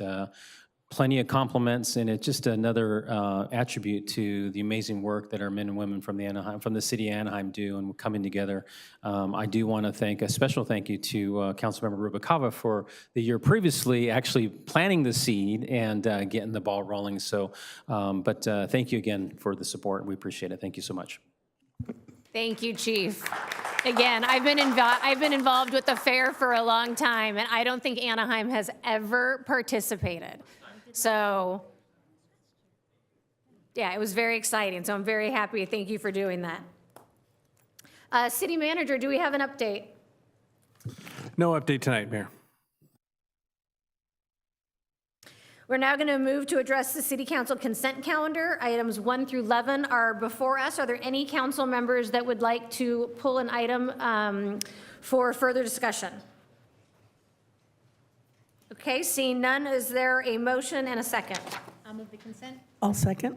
Motion by Mayor Pro Tem, second by Councilmember Kurtz. Please vote.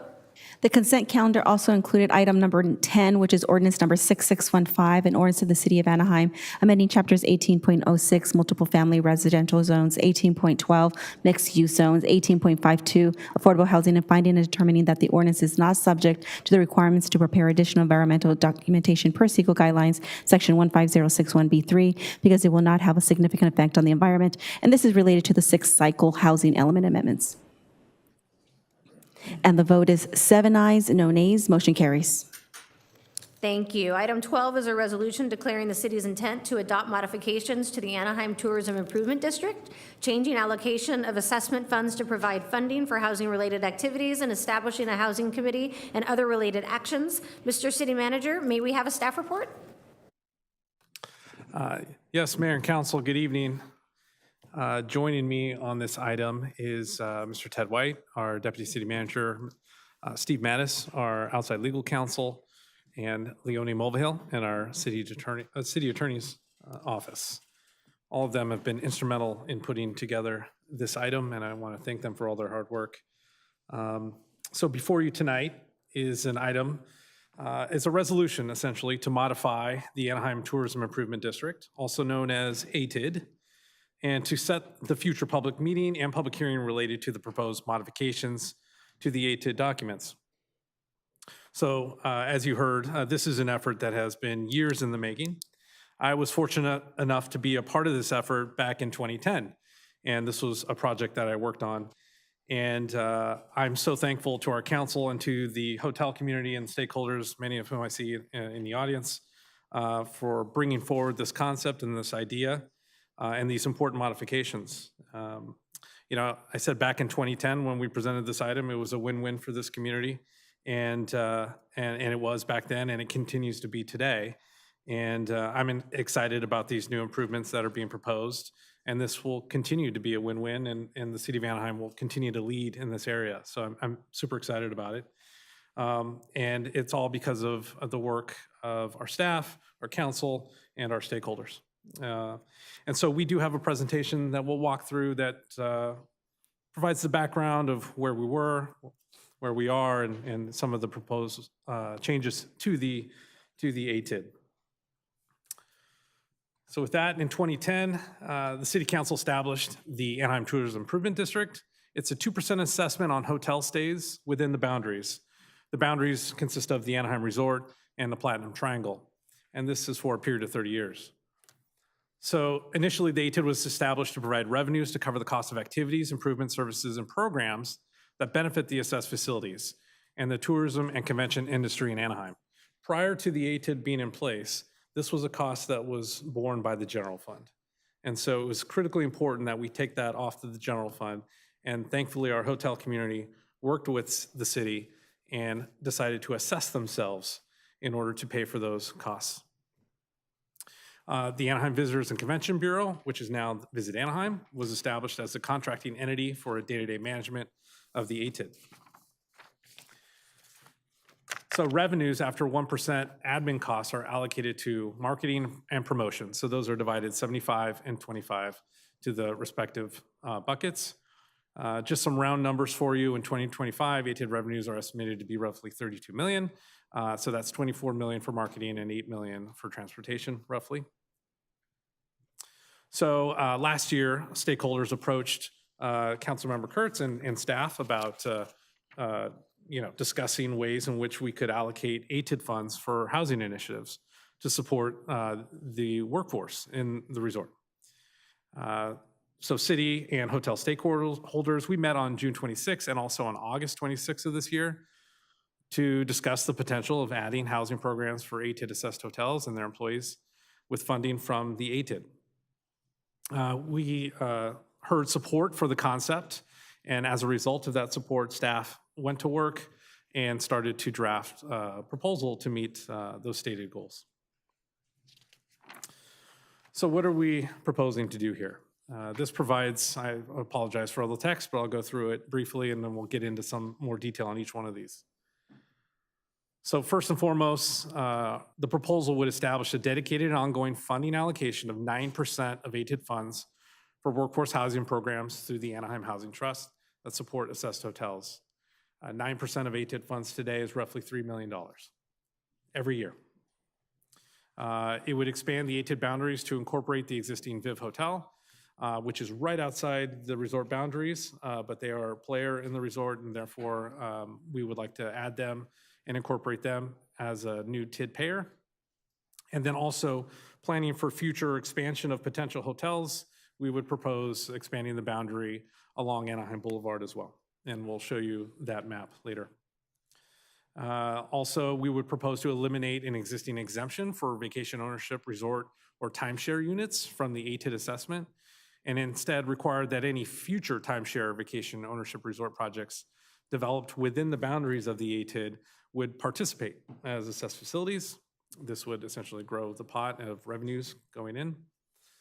And then we would eliminate an existing provision that would change the revenue allocation percentage split between marketing and transportation funds. And then we would update the management plan to clarify the types of activities, services, programs, and improvements anticipated to be funded by the ATID and to include a housing program. So, we've learned a lot over the last 15 years, and so modernizing and clarifying and improving some of the language is important. So this chart shows the breakdown of how the proposal would be funded. So we have our assessment, roughly $32 million. There is a 1% admin fee. The city of Anaheim does collect the ATID. We have since the beginning, and we've always had a 1% admin fee that covers the cost of the city collecting these funds on behalf of the hoteliers. So that's what that 1% is. That continues. And then you see the 9% that would be dedicated to workforce housing programs. That's represented by roughly $3 million in today's dollars. And then the remaining would be split, 75 remaining for the marketing and promotion, and then 25 to the transit and transportation. And those numbers are reflected in the chart.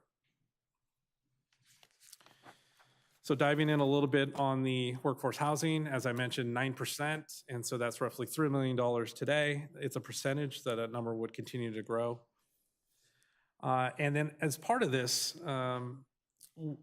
similar to the transportation funds, we would create a new housing committee made up of the assessed facilities in order to provide recommendations to the city council on how these funds should be allocated. So as you know, we've created the Anaheim Housing Trust, and we created these 3 buckets that we use to allocate funds. Very similarly, when these funds are taken from the TID for this workforce housing pot, it will be in a sub-account of that trust, and then this committee would be created to advise on how those funds are allocated. Next is the future vacation ownership resort units and timeshares. As I mentioned, these are currently exempt. They're not assessed TID dollars.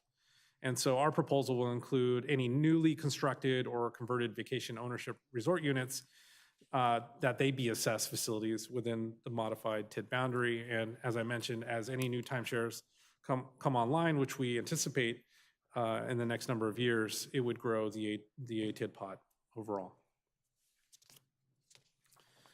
Now we get to the boundaries. As I mentioned, the Viv Hotel, which is just north of the 5 freeway, would be included. The shaded blue area shows the new proposed boundary along Anaheim Boulevard up to Ball Road.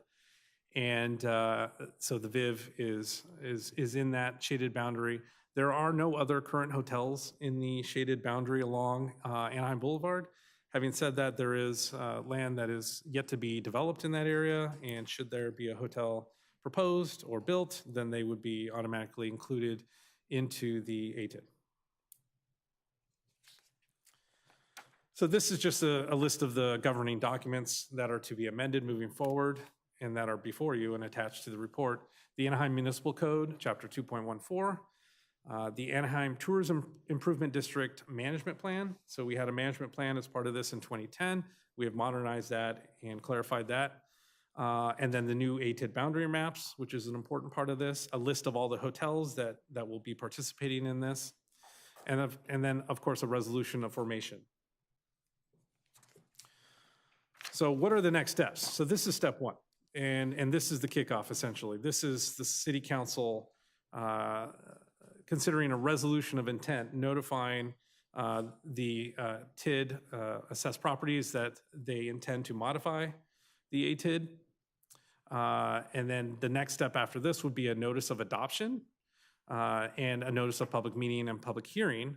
So we have 7 days from today to mail out to all the assessed their ability to submit a written protest if they disagree with the modifications or changes as proposed. Next, on October 28th, we are going to have a public meeting where we will hold public testimony and questions. It's not a public hearing technically, but yet another opportunity for this to be on a city council agenda for folks to ask questions. And then we get to November 18th. This would be the public hearing. And this is when the ordinance is introduced, and as well as the consideration of the management plan and related items. And at that time, we would also tabulate and see if there's any protest votes that have been submitted in writing to the city. Upon that, council can take that action, and then there will be a second read on December 9th if it does move forward. And then we anticipate that the commencement of the ATID allocation of funds for workforce housing could begin as early as February 1st. So that is the process laid out. Like I said, we're in step 1. We have a considerable amount of time before the public hearing on the 18th, but we'll be back in front of you as early as October 28th to continue this conversation. The documents as proposed have been attached to the item, so you and the public and the TID hotels have all the documentation in front of them. And so with that, I'm happy to answer any questions with our team. Thank you. Just a preliminary question. Do we have, if we had had this in place this year starting January 1st, do we have any idea how much, based on revenue that we know, we would have gotten with the expanded area? So it's the Viv, several other properties. Do we have an idea what that potentially next year may amount to? It's really just the VIB. the Viv, because there are no other hotels currently in the expanded area. And it's a minimal amount. We have not done the calculation, but it would be one hotel. So, it's something, but I don't have a dollar amount to share with you. And then can you go back on the early on the PowerPoint slide, you said the ATID brings in, was it 35 million? 32? 32 million, thank you. And then last, I just wanted to ask about how we're communicating to the hoteliers. I know you said we are going to mail out a notice. Can you speak to anything else we might be doing with our communications department to make those that are affected aware that this is happening? Yeah, so the key is to hit all of the assessed facilities that are on the list. And so we will be reaching out to all of them. We will be putting out a mailing. And the team is going to discuss, that letter, what's included, and the best ways to reach everybody so that everybody is on notice. I mentioned we have had a couple of meetings where we've noticed everybody on the list, all the ATID hoteliers. And we've had good participation at both meetings, although I'm sure there are others that need to be notified that this is happening, and so we'll make every effort to do that. Thank you very much. And I know we have several representatives from our, not only Visit Anaheim, but from our hotelier community. So any help you could give us just distributing, if you have any channels where you internally communicate, that would be really helpful, just to make sure everyone gets it. Because if you're like me, the only mail I open is from Amazon. So I just want to make sure that we get that out there. And I wanted to really just extend a special thanks to Councilmember Kurtz, who has been tireless leader on this. It's going to be such an amazing opportunity for the residents and the workers of the district. So thank you very much. And I'll turn it over to you. Thank you, Madam Mayor. It is indeed an honor to sit here and to discuss this tonight. I want to thank the city staff that is sitting up here, Ted, and from the city manager's office, Steve and Leone.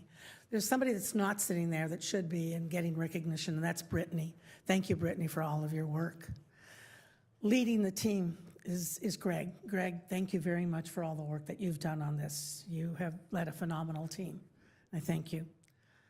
But most importantly, I want to thank the hoteliers who came literally more than 2 years ago and said, how do we do something more for our employees, for the people that work for us?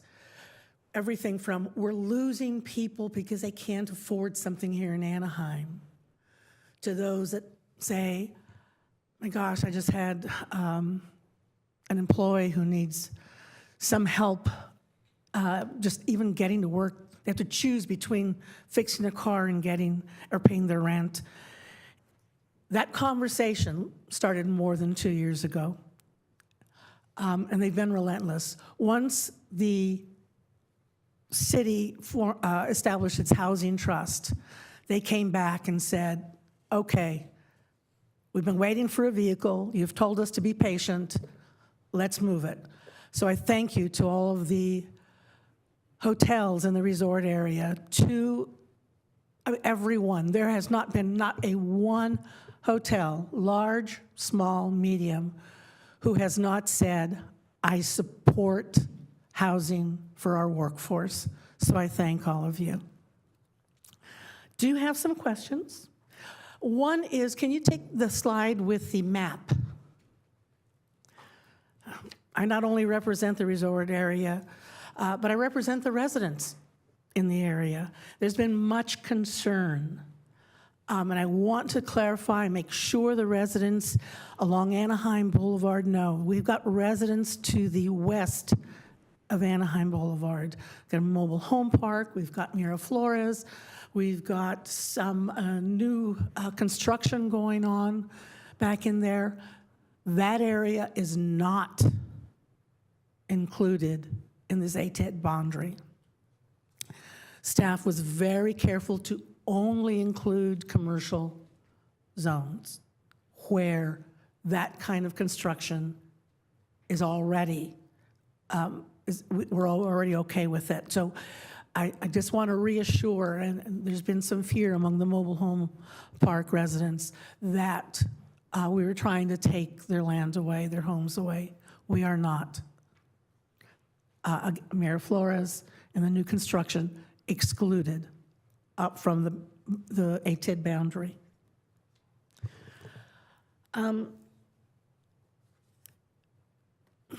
So I've got two more points.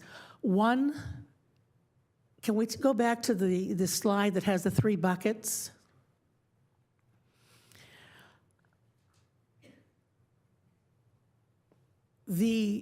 If passed tonight and we move forward and then voted on later on this year, when this workforce housing allocation is made,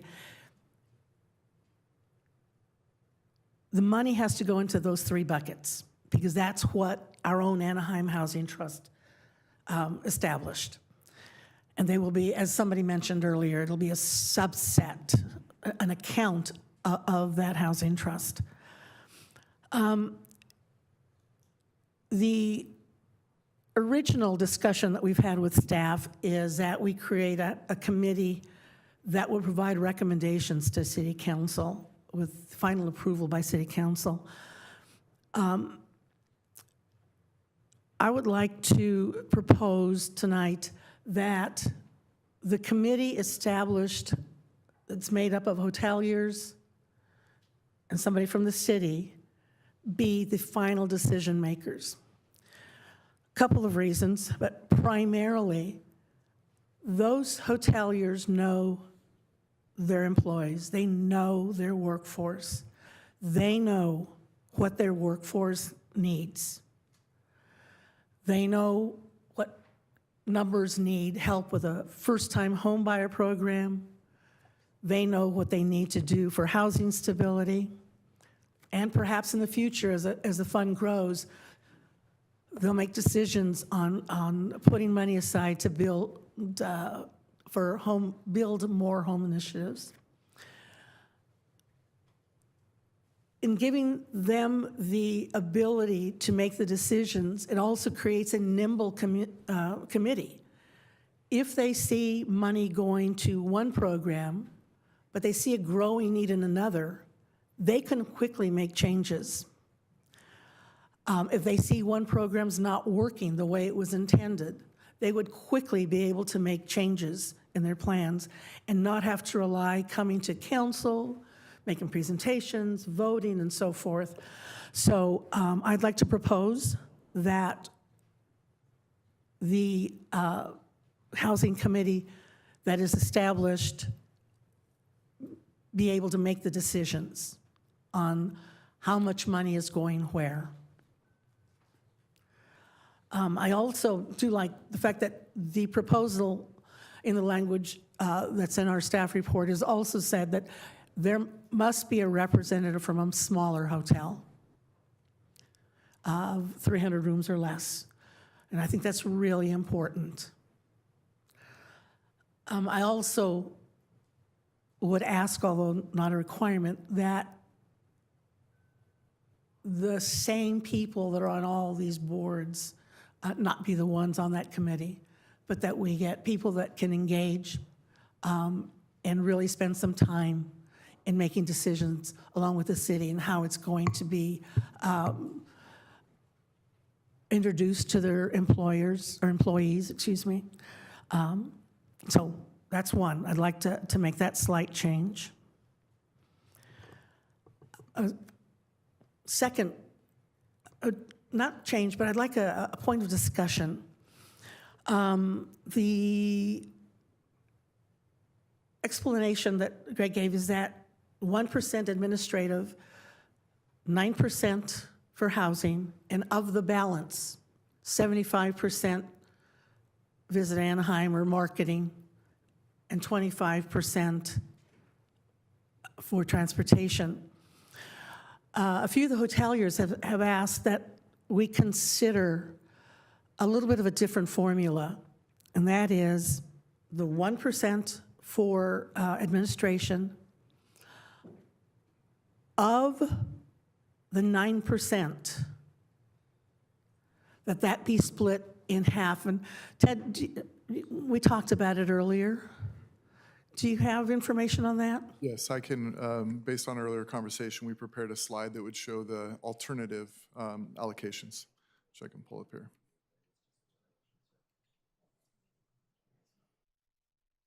And if you'd like me to walk you Please. through it, I'd be happy to. So the first two columns there would show the proposed allocation that you saw on the previous slide, the 32 million broken out by, in the second column there, percent allocation, 1% of total to admin, 9% to the housing programs, and then the marketing and transit and transportation are broken down in the 75-25 split. The third and fourth columns, third column is shown in order to compare what the result would be in terms of an example revenue. But importantly, the fourth column shows that the alternative split that has been suggested. And that would, in a complicated way, would take, so the 1% of total remains the same for city admin, the 9% of total remains the same for ATID, but the formula for breaking down the allocations for marketing and transit becomes 75% of 99% total, less 1/2 of the 9%. It's hard to even get out of my mouth. What I did to make that a little bit easier to understand is below that in parentheses, showed what that result would be, which is 70% of the allocation would go towards marketing promotion and 20% would go toward transit. And that compares, if you go back to column 2, in the current proposal, 67.5% of the total allocation would go to marketing and promotion and 22.5% would go to transit. So it's a haircut for transit and a slight uptick in revenue for marketing. And it's all summarized there at the bottom, which says increases revenue allocation by approximately 2.5 annual, approximately $700,000 a year. Thank you. I think it's important that we consider this option in that it allows Visit Anaheim to continue with its marketing campaigns and doesn't hurt either one as much as the other might. So I'd, with my colleagues' permission, like to make a change on that and how the allocation is split. With that, I'd like to move the item. I was going to say, Mr. City Manager, so I know, I'm not Mr. City Manager, Mr. City Attorney, there were several different proposals put forward. Shall we, I'd like to hear comments from the rest of the council, because a couple of other people have comments, and then maybe get direction from the city attorney as how to move forward. And I would like to know how this impacts the timeline. Is that a material enough change that it affects the timeline going forward? But first, I'd like to hear from Mayor. Thank you. Can you go back to the slide with the boundaries? This is just a general question. There's this little blank triangle between the pink areas and the blue areas. What is that, and why isn't it in the boundaries? It just seems like this island of not in the boundaries. That is, it's industrial zoned properties along Anaheim Way. Might include the Edison easement as well, but primarily those are industrially zoned properties along that edge there. But they could be hotels. They could redevelop sometime and be a resort use. I mean, they're right in the middle. Yeah. No, is there a reason that we don't include that in the boundary? There really isn't a reason to not include it. This, it's important to note that this boundary doesn't change the zoning of any property. It doesn't change the existing land uses. So, Mayor Pro Tem, to the point, I don't see a reason why that couldn't be included. here in the, with the potential that at some point in the future, someone may build a hotel along there. I would like to include that if that's a change my colleagues would support. And as the changes that Councilmember Kurtz wants to make, I support the committee being able to be the final say on this. I do agree that having a direct connection to the needs of their employees is important, that they understand that the best, that they should be able to set the parameters and use this money to help their employees and what they want to do. And so I want to support that. I don't support the revised split. I think that the transportation fund, although it has a surplus right now, the transportation needs out there are extensive, especially as we look at potentially taking over ATN. And we have been very clear with the hoteliers that we will do everything we can not to increase their assessment for that transportation and shuttle piece. And this fund, this transportation fund, is part of that. And so there's a need for it out there. And I think that having the split as it's originally proposed is the place, is where we want to land on that. And then finally, I mean, I am honored every day to serve the city of Anaheim and to look at the future and serve up here with this group and try to grow in a way that creates success for everybody and serves our community. And this is one of those things where I am just above proud. I mean, this is groundbreaking.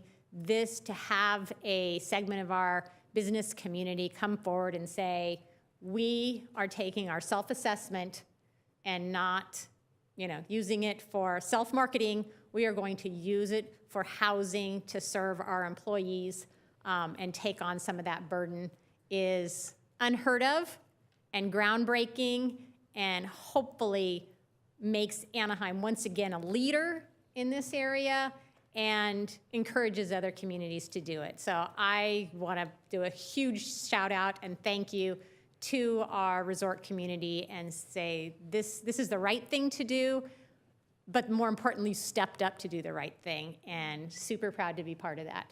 So those are my comments. Councilmember Leon and then Councilmember Rubalcaba. Thank you, Madam Mayor. Greg, can you, I think you mentioned it a little bit at the beginning, but we've heard this a couple of times.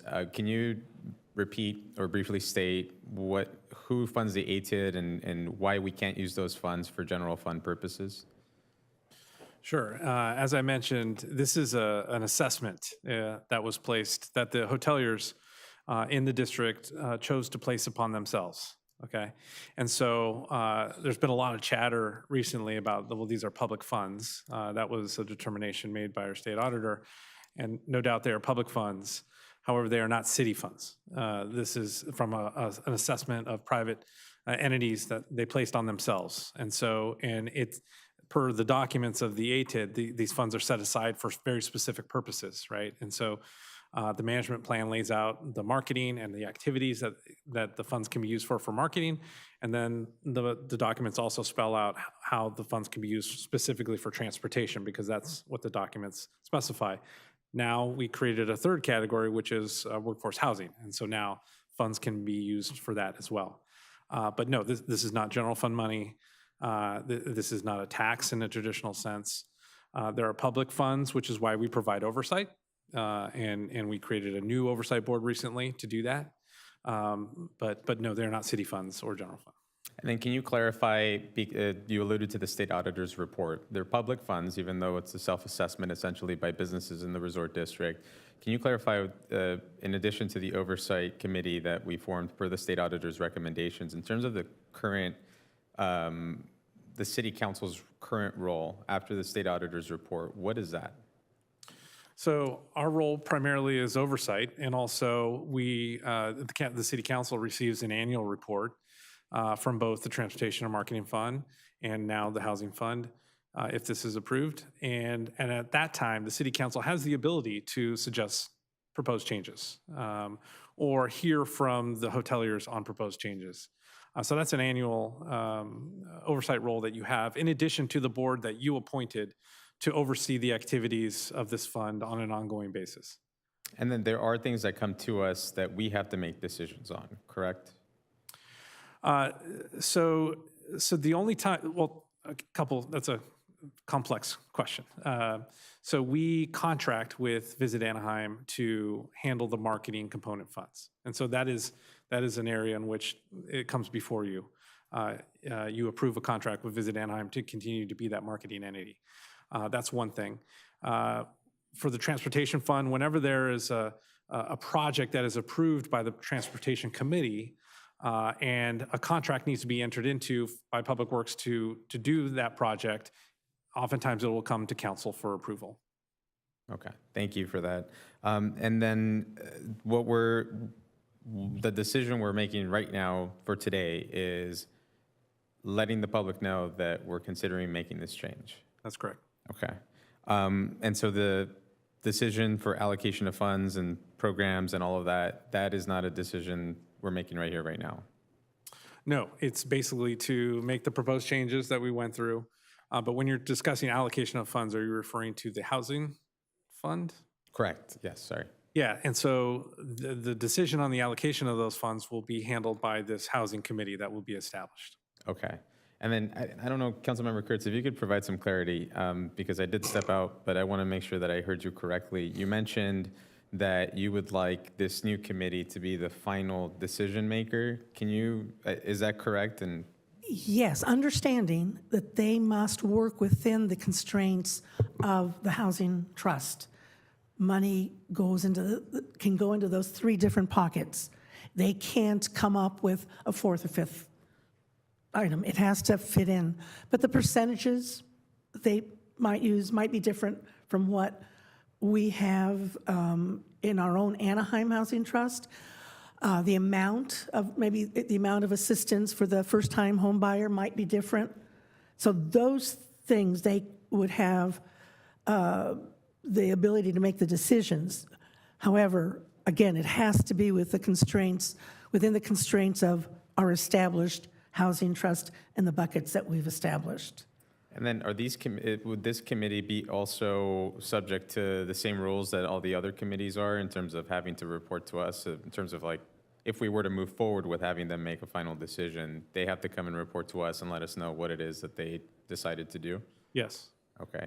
And then, Mr. City Attorney, are we comfortable that that is, we're not going against any state auditor recommendation that had brought before us? Because I'm, again, mindful that this is a self-imposed assessment to the businesses, but they are also public funds. And so is there any concern or issue that by setting this up for the committee to be the final decision maker, that we would be in any way going against any state auditor recommendations? Yeah, I think it's within the confines of what we're permitted to allow that committee to do. I believe it's a similar formula for transportation. We already have a separate advisory committee, ATID advisory committee, that complies with the state audit response, so I think we're good. Got it. Okay. Thank you for that clarification. And just to further clarify, this is completely separate from the Anaheim Housing Trust, correct? That's correct. Okay. Yes. Now, the funds for the housing element, the 9% would be put into a sub-account of the housing trust, kept separate from those other funds that can be used for a variety of purposes across the city. This fund is specific to the boundaries of the district, of the ATID district. Got it. Okay. And then so if they're going to, if you could repeat it. So it's going to the housing trust, but it's a sub-account that is not going to be controlled by us. That's correct. Yes. And this housing committee will control that fund and how the allocations are made. Got it. Okay. And then are we at the point where we have made any decisions in terms of, from the city side or city staff side, if they're going to be going to the housing, if it's the housing trust and we have the sub-accounts, who's going to be managing that, keeping track of that? Are there any concerns of, oh no, we took these funds from the Anaheim Housing Trust instead of the this one? I mean, what are our thoughts on that? So yes, our staff would be heavily involved, similar to the Transportation Committee now. our Public Works Department kind of manages that committee and runs that committee. We audit those funds regularly. We would do the same for this as well. Our Housing and Community Development team would be in charge of this housing committee. Not in charge of the housing committee, but would be a part of the housing committee and would staff the housing committee, similar to how Public Works staffs the transportation committee. The makeup of the board allows for the city manager or his designee to sit on the housing committee as well, and so have some input and also help implement. Okay, no, thank you for those clarifications, Greg. I think this is a Greg idea. You can use that if you want. I'm going to trademark that. I'm going to see it on a T-shirt on Greg next time I see him. Maybe. So I was a little hesitant about the committee being the final decision maker versus the council, but if there are no concerns of going against any state auditor recommendations and we have an understanding that we're regularly going to be updated, I don't know if it's a quarterly basis that we might, if we can get an update, then I'm comfortable with supporting that. And I do also a thank you to Councilmember Kurtz, as well as all of the businesses in the resort district for moving forward on this, and obviously appreciate staff's work. And I think, Mr. Eisenman, I'm going to paraphrase something that you said about, maybe we're not able to solve the world's issues from the dais, maybe not all of the city's issues all at once from the dais, but chipping away and making progress slowly but surely, and even impacting one family or one person is, I think, a job well done anyway. So I'm comfortable with moving forward with that. Thank you. Councilmember Rubacalva, and then Councilmember Bayless, and then Councilmember Moss. So I'm going to start by thanking my council colleague Kurtz for taking the lead on bringing this back to council and all of your efforts, because I have to say this presentation was one of the best presentations I've seen by far, and this is one of the most important initiatives that we are doing for the people who work in the resort district. So thank you for your leadership on that. And then I just have to mention those of you who are here in council chambers. Paul Sanford, thank you very much, from Wincom, Anaheim Hotel, and the Westin, and the Stovall's, as well as the Bedallion family with Greg Eisenman here representing them. Visit Anaheim, thank you for your cooperation and for not requesting that we increase the ATID, because that would have been a much harder thing to pass, at least for me, because we don't want to continue to burden our hotels further. So thank you for your cooperation. One of the things I would like to go back to is the allocation, how we're, not in terms of what bucket, but how the committee will be looking at where it goes. So is it going to first-time home buyer programs? Can you go back to that slide, please? So can you expand, and maybe you did and I missed it, but can you just expand on what the percentage of the money that will be going to each of these different programs? And then housing stability program, is that like Section 8? Is that, what exactly does that? So to answer your first question, how the $3 million annually will be allocated to these buckets or these programs has not been determined yet. That will be determined by the Housing Committee. Once they come together, they meet, they discuss what the priority is for the hoteliers and for their workers, and then they will make that decision. And then Grace Stepter's here as well, and she can help me if I stumble, but these are the same three buckets that we discussed during the Housing Trust. And so housing stability programs could be a wide variety of programs that are established and created based on need. It could be eviction protection. I think that's one good example that we discussed. The security deposit assistance, many other programs that could fit under that bucket. But again, I imagine there'd be robust conversations about what those programs could look like based upon the needs of the workforce in the resort, and with the assistance of our staff, kind of craft some programs and some funding allocations. And I'm glad that Councilmember Leon asked about the structure of the committee. Will it be a Brown Act required committee as well? Yes, all of the committees, Transportation Committee is a Brown Act board as well, so we follow all those guidelines. And will all of those have full transparency, so the discussions will either be taped or streamed so that residents can see? Yeah, they're currently taped. We do minutes. We have agendas posted well in advance. We have public comment, public open meetings. And then will the committee come back? Will we as a council get to look at how they're going to allocate? I guess I just would like to put my sort of request in for whoever the committee is. I think first-time home buyer programs are probably one of the most important investments that we can make in our community, especially within the lower income communities. And to see the majority of the money be funded towards the first-time home buyer program, I think is something that I would like to see above 60%. And that would even include providing an assistance to some of these first-time home buyers who might have to pay a property tax bill or who might have challenges with a mortgage, similar to the way we would do it for a person who's renting. When we're throwing money at people who are renting, that is a bottomless hole, and it's not really assisting them in getting out of debt. It's just furthering the problem more. But if, I think somebody said this earlier, the best pathway out of poverty is home ownership. So that is something that I hope that the committee takes into consideration, is the majority of that should go to first-time home buyer programs. Second, I would say, I think I've mentioned this in the past, my husband and I did benefit from the first-time home buyer program when we had redevelopment back in '99. Don't want to age myself, but back then, and it was $35,000.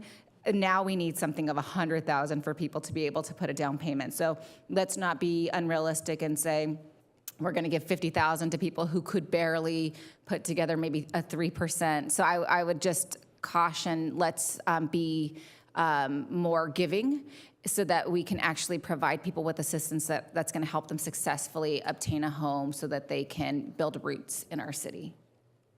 And if I may, and that's one of the reasons I brought forward this change, because they know what their employees are facing every day. And so that they're able to put something together that can help those and react very quickly. Again, an example, if they see that, maybe they decide $50,000 help with a down payment, and they see that that simply is not working, they could quickly pivot and make those changes. So, I agree with your change. And not to mention the fact that this dais could change. And it's important that the people who are generating the revenue to help their employees are actually making the decisions that impact them. So I appreciate that change.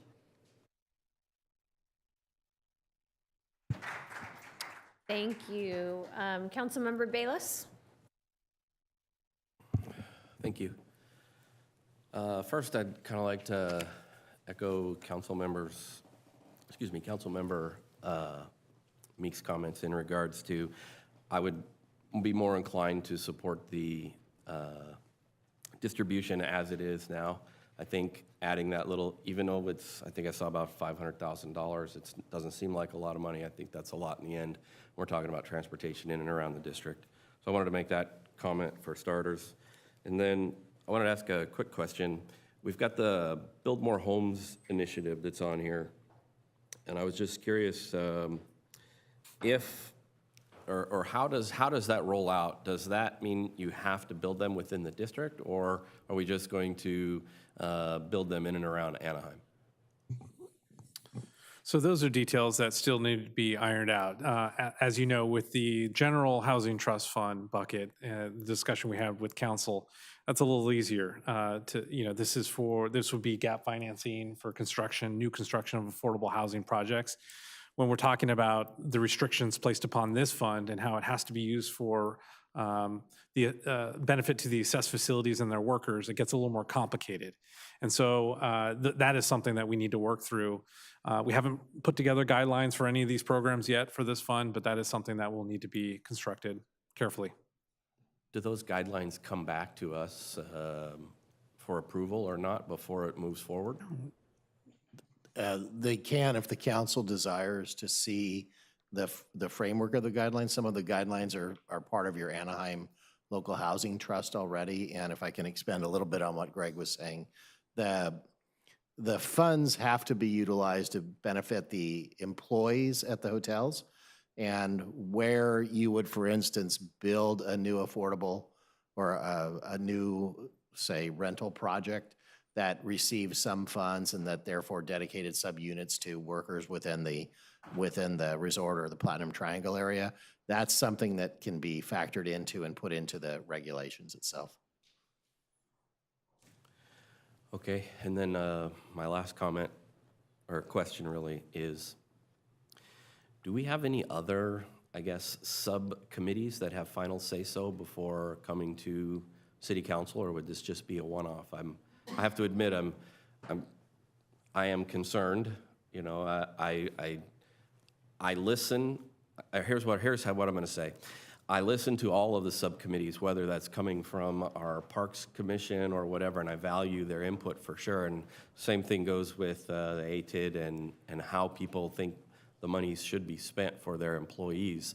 I would hope that by the time it makes it to this body, that, you know, we're definitely listening to the people that are making the decision, but I think that the final decision should remain here. So I just wanted to say that. I know I might be in the minority up here, but I just want to say that. And then lastly, all I'm going to say is this, I'll just start by saying, you know, how glad I am to see the proposed updates to the Anaheim Tourism Improvement District. Over the years, the ATID has done a lot of good for the city, helping to bring in visitors, support local jobs, keep Anaheim in the top of the mind as a world-class travel destination. That success is thanks in large part to the strong partnership we've had with our local hoteliers. I think these revisions are a smart step forward as we look forward into the future. And then one of the components or proposed revision that really stands out to me, obviously, is the commitment from our local hotel partners to allocate, I saw approximately $3 million towards affordable housing for the folks who works in our hospitality industry. And I think that's a huge deal. And I just want to tip my hat to them for stepping up in this way. I think this funding is going to truly help many of the hardworking people who help make Anaheim a great place to visit. It's important to me, in the end, to see the funding goes as far as it can and help as many people in need as possible. And we know there's a real challenge when it comes to affordable housing, and I want to make sure these dollars are spent wisely. So with that, I just want to say I'm in definite support of this proposal. And I would like to see the two previous things, I guess, removed, but overall, I'm in support. Thank you. That's all I want to say. Thank you. I want to follow up because I have some questions about what you said. I just want to make sure that I heard correctly. When we're talking about the Build More Homes initiatives, and we are deciding to allocate a certain chunk of that money towards rental properties being built, and you said Platinum Triangle or in resort, there is no housing, I thought, allowed within the resort-specific plan. No, if I may clarify, what I'm saying is that the funds that are allocated have to be for residential units for workers within the ATID boundaries. So the units themselves can be elsewhere in Anaheim, but there will be, for instance, if there were $3 million dedicated towards a new rental project, then there would have to be some units within that rental project that would be available to workers within the resort area. Okay, thank you. I just want to make sure I heard that correctly. And then to follow up on Councilmember Bayless's point about the subcommittee, I mean, I like the makeup of the committee being both large and smaller hotels. Are we saying that we are going to have that committee make recommendations into which of these three buckets the funds are, the $3 million a year are going to be going in, and then we approve at the end of the day whether that is moving forward, correct? That's how it is proposed in the documents. However, the motion was to amend that so that the council wouldn't be the last and final say. And it would mimic the Transportation Committee. To answer Councilmember Bayless's question earlier, that committee has the final say as well. And so I think the proposal from Councilmember Kurtz is to just mimic the Transportation Committee so that the Housing Committee and their members would make the final call on how those funds are allocated. There is not a second step of council then blessing it. Okay, but they do have to report back. Yes, there would be an At some annual point, report, so that exactly, in we addition can- to the other oversight measures that the council have put in place. And the process, as has already been highlighted, is going to be open and agendized Yep. and posted. Brown Act. Thank you. I had those same questions. This came up after my comments, but I do agree with Councilmember Meeks and Bayless about being very careful about changing the formula for transportation.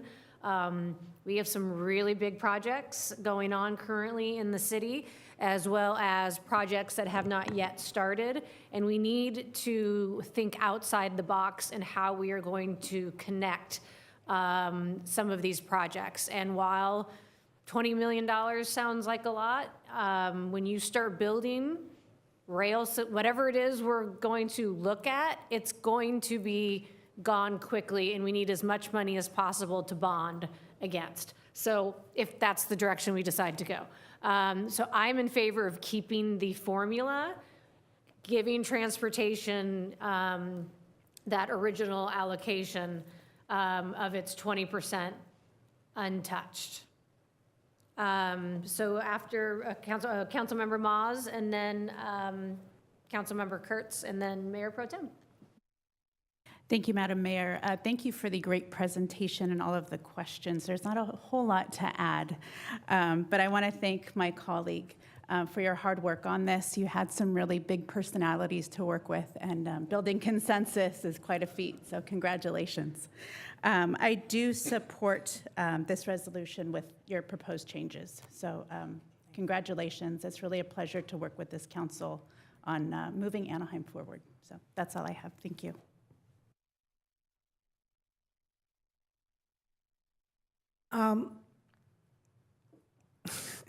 So I would like to amend my proposal a little bit. First of all, to include that triangle of property that Councilmember Meeks mentioned. Who knows? Maybe they'll build a hotel there. I want to keep the committee that's formed as the final decision maker, understanding the concern that some of my peers here on the dais have with the change in that split. I will concede that point and keep it as proposed by staff. Do we have clarity on the additional expanded piece of property? Right. Ted is going to identify the area just so we have it in the record. Okay. That is the triangle area. So Ted, if you can do that. Go ahead, Ted. Yeah, so the triangle would be generally described as properties along Anaheim Way and Claudina Way, from Claudina Way to the northern edge of the Southern California Edison easement. So Councilmember Kurtz, I would recommend that you, based on what you've said and what Ted has said, that you move to approve the staff recommendation with the revisions of adding the property as described by Mr. White, and a revision to paragraph 1A of the resolution to allow the new housing committee to oversee the use of the workforce funds and have the full authority to develop and approve an annual budget rather than providing advice and recommendations to the city manager and the city council. And with that, I'll ask Mr. Mattis if that sounds right. Yeah, Mr. City Attorney, the only thing I would say that we would make parallel changes to the management plan, because the management plan is an attachment. So with that direction from the council, the motion is appropriate. And Thank you. And I think Councilmember Meeks also had a final comment. I was going to ask Councilmember Kurtz to make those changes to her motion, so I will enthusiastically second it. Thank you. Okay, so we have a motion and a second. Any further comments? If not, please vote.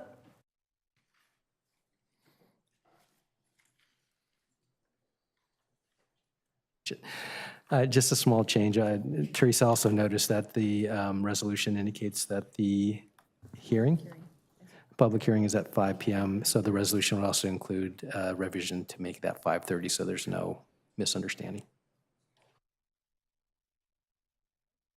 You're good with that? For the 18th. Okay. Okay, I think that's it. A resolution of the City Council of the City of Anaheim declaring its intention to adopt modifications to the Anaheim Housing Tourism Improvement District relating to the expanding boundaries, revising activities and improvements, including adding housing-related activities and improvements, changing the allocation of assessment funds to provide funding for housing-related activities, establishing a housing committee, adding vacation ownership resorts to business subject to the assessment, and ordering and setting a time and place for a public meeting and hearing on proposed modifications. And this also included the revisions as stated in the record. And the vote is 7 ayes, no nays. Motion carries.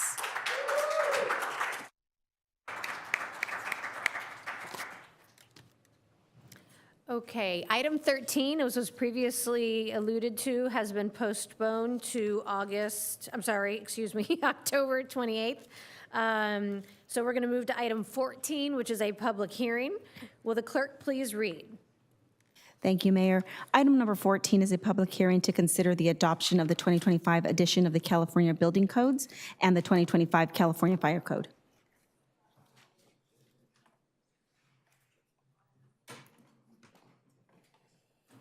So, Mr. City Manager, do you have a report for this? Yes, the presentation will be provided by Heather Allen, our planning director, and our fire chief, Pat Russell.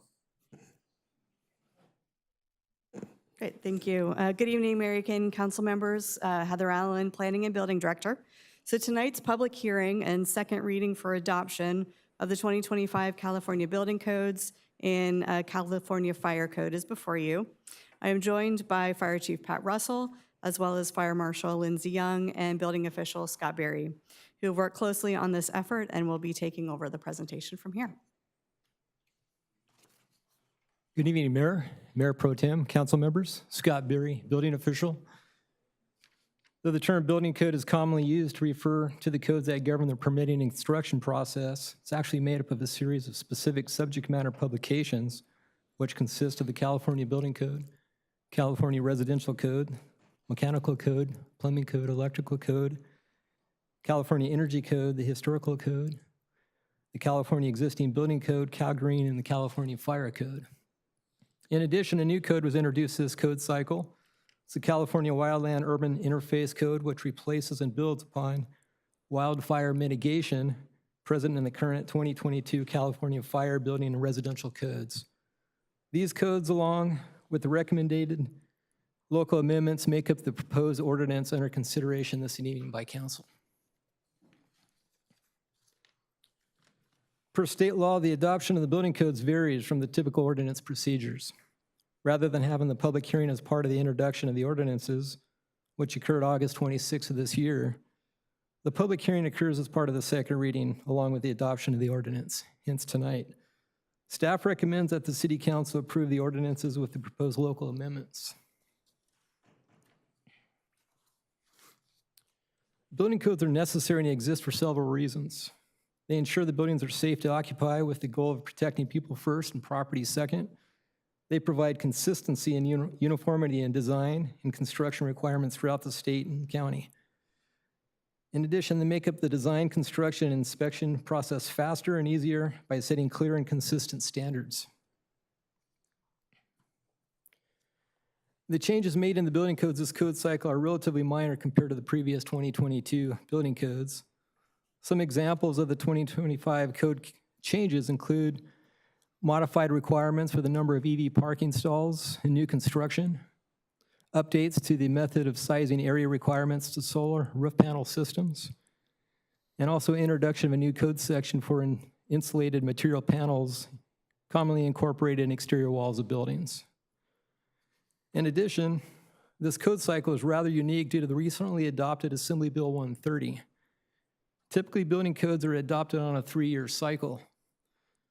However, AB 130 implements a freeze on state and local building codes which prohibits modifications of building standards for residential projects for 6 years. This initiates on October 1st of 2025 up through June 1st of 2031, subject of limited exceptions, such as changes related to home hardening, which is wildfire mitigation efforts, changes that are deemed as emergency standards to protect health and safety, changes that are similar to modifications that were filed before the building code freeze takes effect, and lastly, changes that are necessary to implement a local code amendment that aligns with general plan approved on or before June 10th of 2025. As with previous code, staff has been diligent in recommending local amendments only as required to address important issues affected by climatic geological, and topographical conditions. These specific amendments, along with supporting findings, are outlined in the proposed ordinances. In this cycle, the City of Anaheim is adopting the required changes from state of California, and recommended changes as agreed to by the majority of Orange County jurisdictions to provide consistency within the county. There are no new local amendments as part of the 2025 code compared to the 2022 code cycle. An example of a amendment is roofing material fire classification. Due to climatic conditions of high winds and low humidity within the city, with some areas located in hillsides, a minimum Class B fire classification roofing project is required throughout the city to reduce rapidly spreading fires. At this time, I'll pass over to our fire department associates to provide some additional background on the fire codes. Thank you. Good evening, Mayor, Mayor Pro Tem, members of City Council. It's my pleasure to join you tonight to discuss our latest fire code adoption. I'm joined by Fire Marshal Lindsay Young, who will discuss our updates for this cycle. Good evening, Mayor and Council members. Lindsay Young, Fire Marshal. Our fire codes serve the same important purposes as the building code, including ensuring that buildings are safe to occupy, as well as providing consistency in the design and construction process. We also prioritize protecting people first and property second, with an eye to our first responders who are often called upon to conduct dangerous activities in extreme conditions in these buildings. In parallel with the building codes, the fire codes are adopted on a 3-year cycle. There are very few major changes to the 2025 California Fire Codes, nor do we have any changes to our current fire code amendments. However, this cycle has provided updated fire protection requirements for energy systems as technology advances in this area. There are also updates regarding wildfire mitigation efforts, including designation of the first California Wildland-Urban Interface Code. This new code combines building and fire regulations previously spread out over 3 separate sections from 2 references and consolidates wildfire resilience requirements into a single code reference. Centralization of these requirements work hand in hand with the high fire hazard severity zone maps adopted earlier this year and provide a single location for builders and developers to reference for projects proposed in the Wildland-Urban Interface area. Building and fire codes are extremely important to the health and safety of our city. At the same time, staff recognizes that permitting, plan checking, and inspection processes can be very complicated and time-consuming for our businesses, residents, and property owners. The Building and Fire Safety Divisions are committed to working with all of our customers to make the code compliance process as easy and clear as possible, and to implement the requirements of the building and fire codes in a fair and flexible manner. This concludes our presentation. I thank you for your consideration of our proposal this evening. We are available for any questions.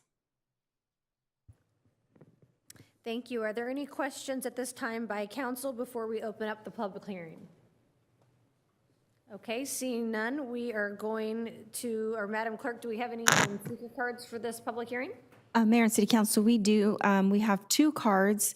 The first is Peter Warner, but I don't see him in the audience, so he might have left. And then our next speaker, Mark Herbert, and the time limit is 5 minutes.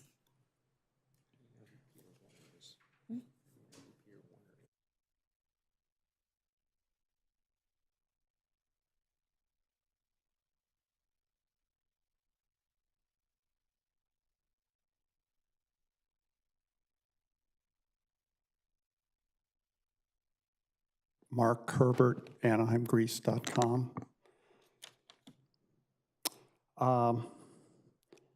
I think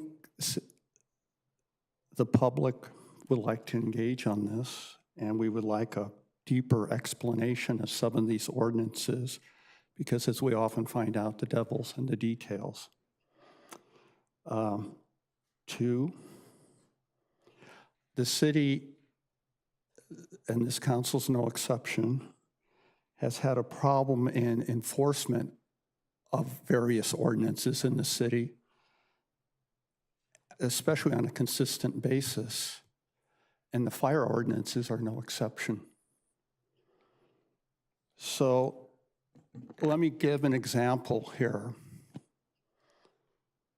I've brought up before on Deer Park, there was a breakdown in the planning process where it got to the night for the final approval before it became clear the developer had presented gave a false image of his fire protection strategy.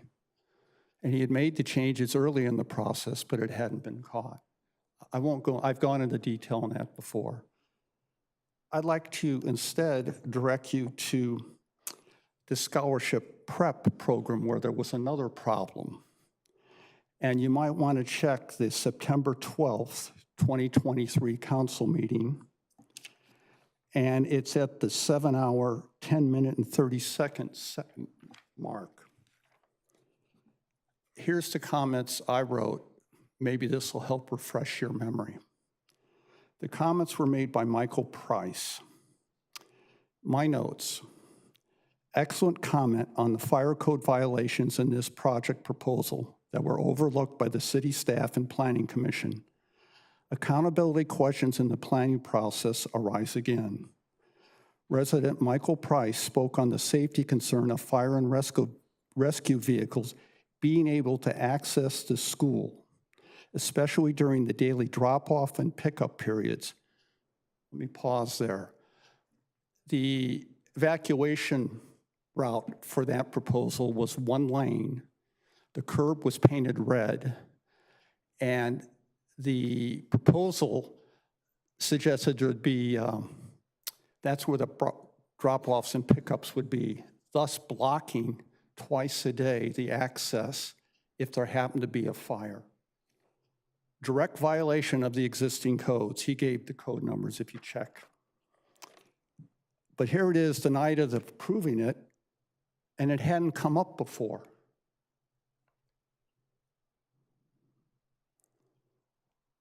Okay, so scholarship prep's proposed queuing system for drop-off and pickup is in direct violation of Anaheim's fire code.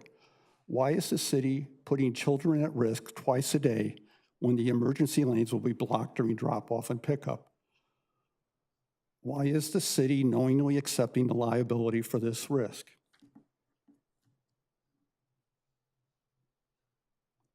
That's why I would like a deeper understanding of the ordinances. And again,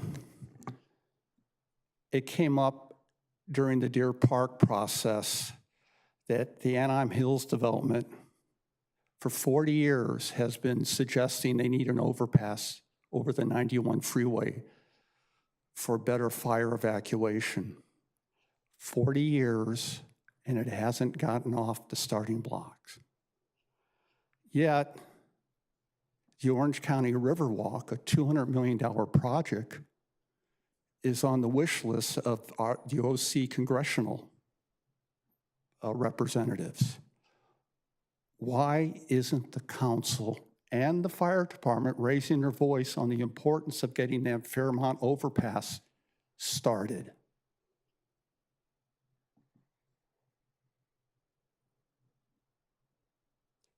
Well, I only have 30 seconds, but fire station number 12, that was approved when the Angel Stadium was still going to be sold before that sale collapsed, and the anticipation it was zoned for 7,000 units. That zoning disappeared when the deal collapsed. I think fire station number 13 should have been moved up and considered in its place because the conditions for the need of that fire station number 12 no longer existed to the point when it was approved. Mr. Herbert, your time is up. Yeah, I know. Thank you. Mayor, City Council, that concludes our in-person speakers. Noting for the record, we did not receive any electronic comments on this public hearing. Thank you. I will close the public hearing. Are there any further comments or questions by council? And if not, is there a motion and a second? Oh, excuse me, Councilmember Leon. Thank you, Madam Mayor. I just wanted to obviously appreciate the information and the presentation. This is something that we're required to do, correct? I'm seeing nodding yeses. That is correct. For the record, thank you. And so these are essentially state guidelines that we have to adhere to. There's nothing that we can do to change this, and we have to adhere to the state. There's a national code that's written by ICC, the International Code Council. And then each state has the ability then, such as the state of California, to make their state amendments. And then that passes down to each jurisdiction who could review the code and make their amendments as well based off of 3 criteria: climatic, geological and topographical.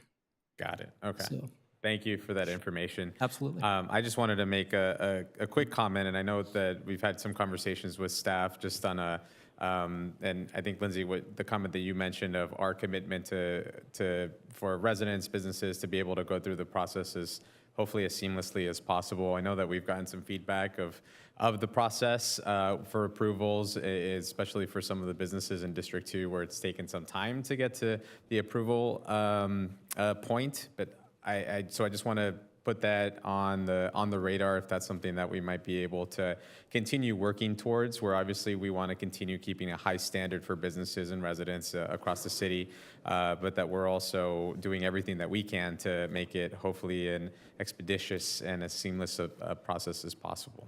So thank you to you for your continued work, and with that I'll make a motion, Madam Mayor. Thank you.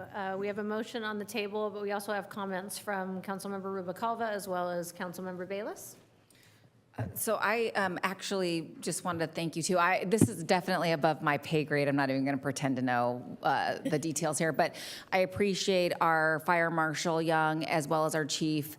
I know that and you as well. Sorry, I don't know your name, but you guys are experts in this area, and I have full faith that you are bringing to council and educating us the way that we need to know, and it'll be implemented. But I will.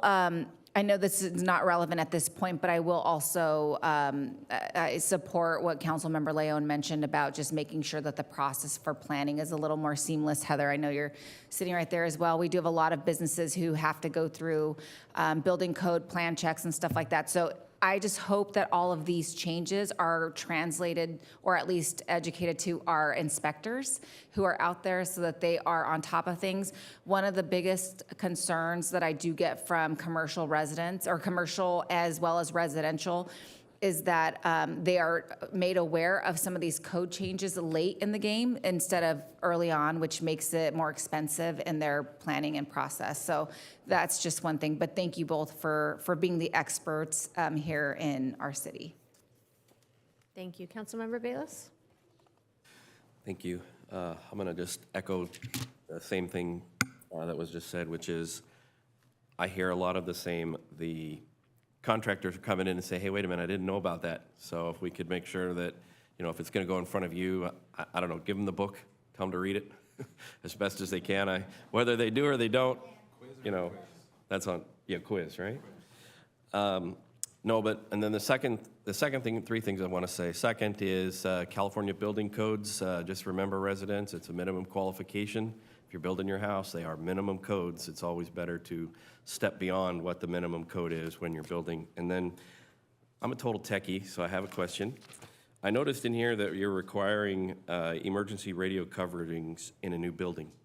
So is this a repeating of the cell phone signal for the fire to talk back and forth, or is this actually repeating the city's frequency? Thank you, Councilmember. That's not it's an 800 megahertz requirement, so that it is specific to emergency public safety radio traffic. And So not cell phones. Okay, so do you assist with them if they need the technical information on there, or? That's correct. Yes, those plans and permits would go through the fire department for review, approval, and then inspection upon construction completion. And if the building, I'm just curious, but if the building is in a dead zone already, what do you require of them then? Do they have to somehow boost the signal coming out, or? We do try to call it out as early as possible in the plan review process and encourage that the developer work with Orange County Communications, and they are able to work through their plans, identify where those dead zones are, and then there are multiple private entities that will perform contract work to help beef up the plan, so to speak, to make sure that all of those repeaters are provided to overcome any sort of dead zones that may be provided from the buildings surrounding it. All right, thank you. Welcome. Okay, I was going to say the same thing, Ryan. So I know we have a motion. Do we have a second? Second. Thank you. Please vote. This is the approval of ordinance number 6613, an ordinance of the City Council of City of Anaheim repealing Chapter 15.03 and adding new Chapter 15.03 to Title 15 of the Anaheim Municipal Code pertaining to the California Building Standard Codes, as well as ordinance number 6614, an ordinance of the City Council of City of Anaheim repealing existing Chapter 16.08 and adding new Chapter 16.08 to Title 16 of the Anaheim Municipal Code pertaining to the California Fire Code. This action also concludes and determines that the proposed ordinance are exempt from CEQA under Section 15061B3 of the state CEQA guidelines because it can be seen with certainty that there is no possibility that adoption of these ordinances may have a significant effect on the environment. And the vote is 7 ayes, no nays. Motion carries. Thank you. Next is our report on closed session. City Attorney, do you have anything to report out? No reportable action, Madam Mayor. Now is the time for any non-agenda public comment, which I believe we do not have, correct, Clerk? That's correct, Mayor. Thank you. So future agenda items, does any council member, sorry, I'm going to clear this real quick from the last. So I believe it was Council Member Leon and then Council Member Meeks. Oh, thank you, Madam Mayor. A few items. One, I apologize if this has already been agendized or if it's on the list. I know we received a request to recognize Domestic Violence Awareness Month in the month of October. So if it's not already on the list, if we may be able to add that. I also wanted to agendize a recognition for Isabella Rodriguez, a student here who had a lemonade stand this summer and then donated funds to the teen program at Gilbert High School.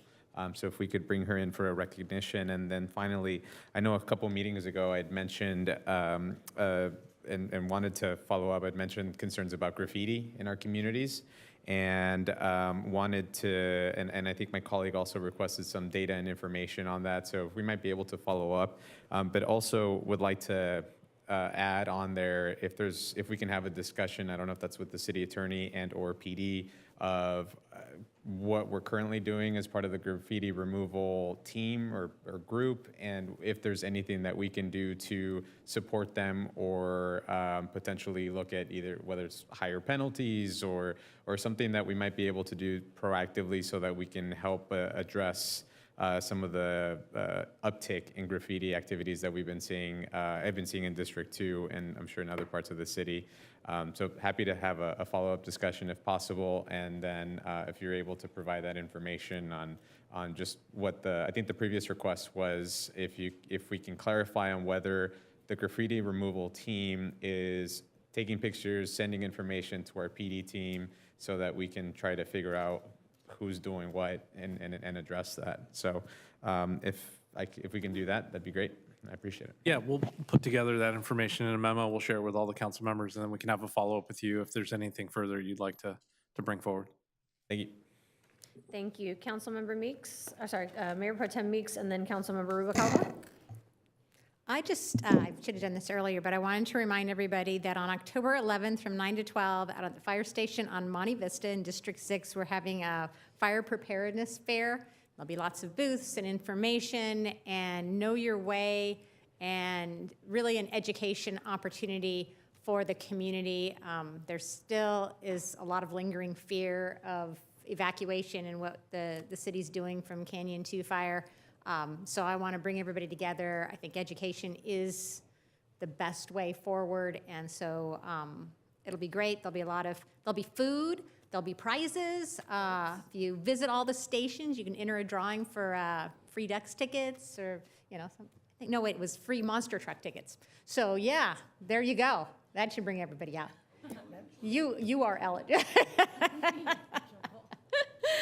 So yeah, October 11th. Thank you, Natalie. Thank you. So I would just like to bring in Sophia Romero, one of my community leaders, for recognition for all of the work that she does in the district. At one of our events recently, she donated 20 bikes to our local youth, and it was really cute to see them all riding their bikes with their little helmets around the park. And then I'd also like to bring in the officers as well as the bank manager for the incident that occurred at Bank of America. I believe it's Officer Yoon and her partner, but I'm not really sure. But I spoke with her, and she actually recommended having the bank manager also recognized, because if it wasn't for his swift action, it would have been more difficult for them to diffuse the situation. And then I know fireworks is coming back, but it is a hot topic in my district, and I just want to make sure that everybody here knows it's a priority, so the sooner we can have that conversation, the better. And then last but not least, Mark Richard Daniels actually mentioned that his brother passed away, and I'll ask the mayor to please close the meeting in his memory. I don't know his name, but I think it's sufficient to mention his brother, who is an icon at public comment.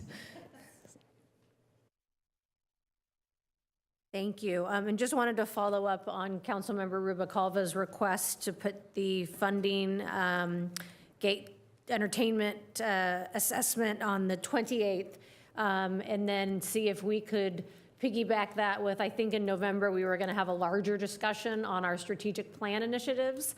So if staff could, if we could do that all, I believe it will be 2 separate items, but if we could just be prepared to discuss funding allocations for different items on our strategic plan, that would be helpful to have it all at the same time. So with that, I would like to conclude the meeting in the memory of Mark Richard Daniels' brother, who we lost this weekend, and we stand adjourned until October 14th.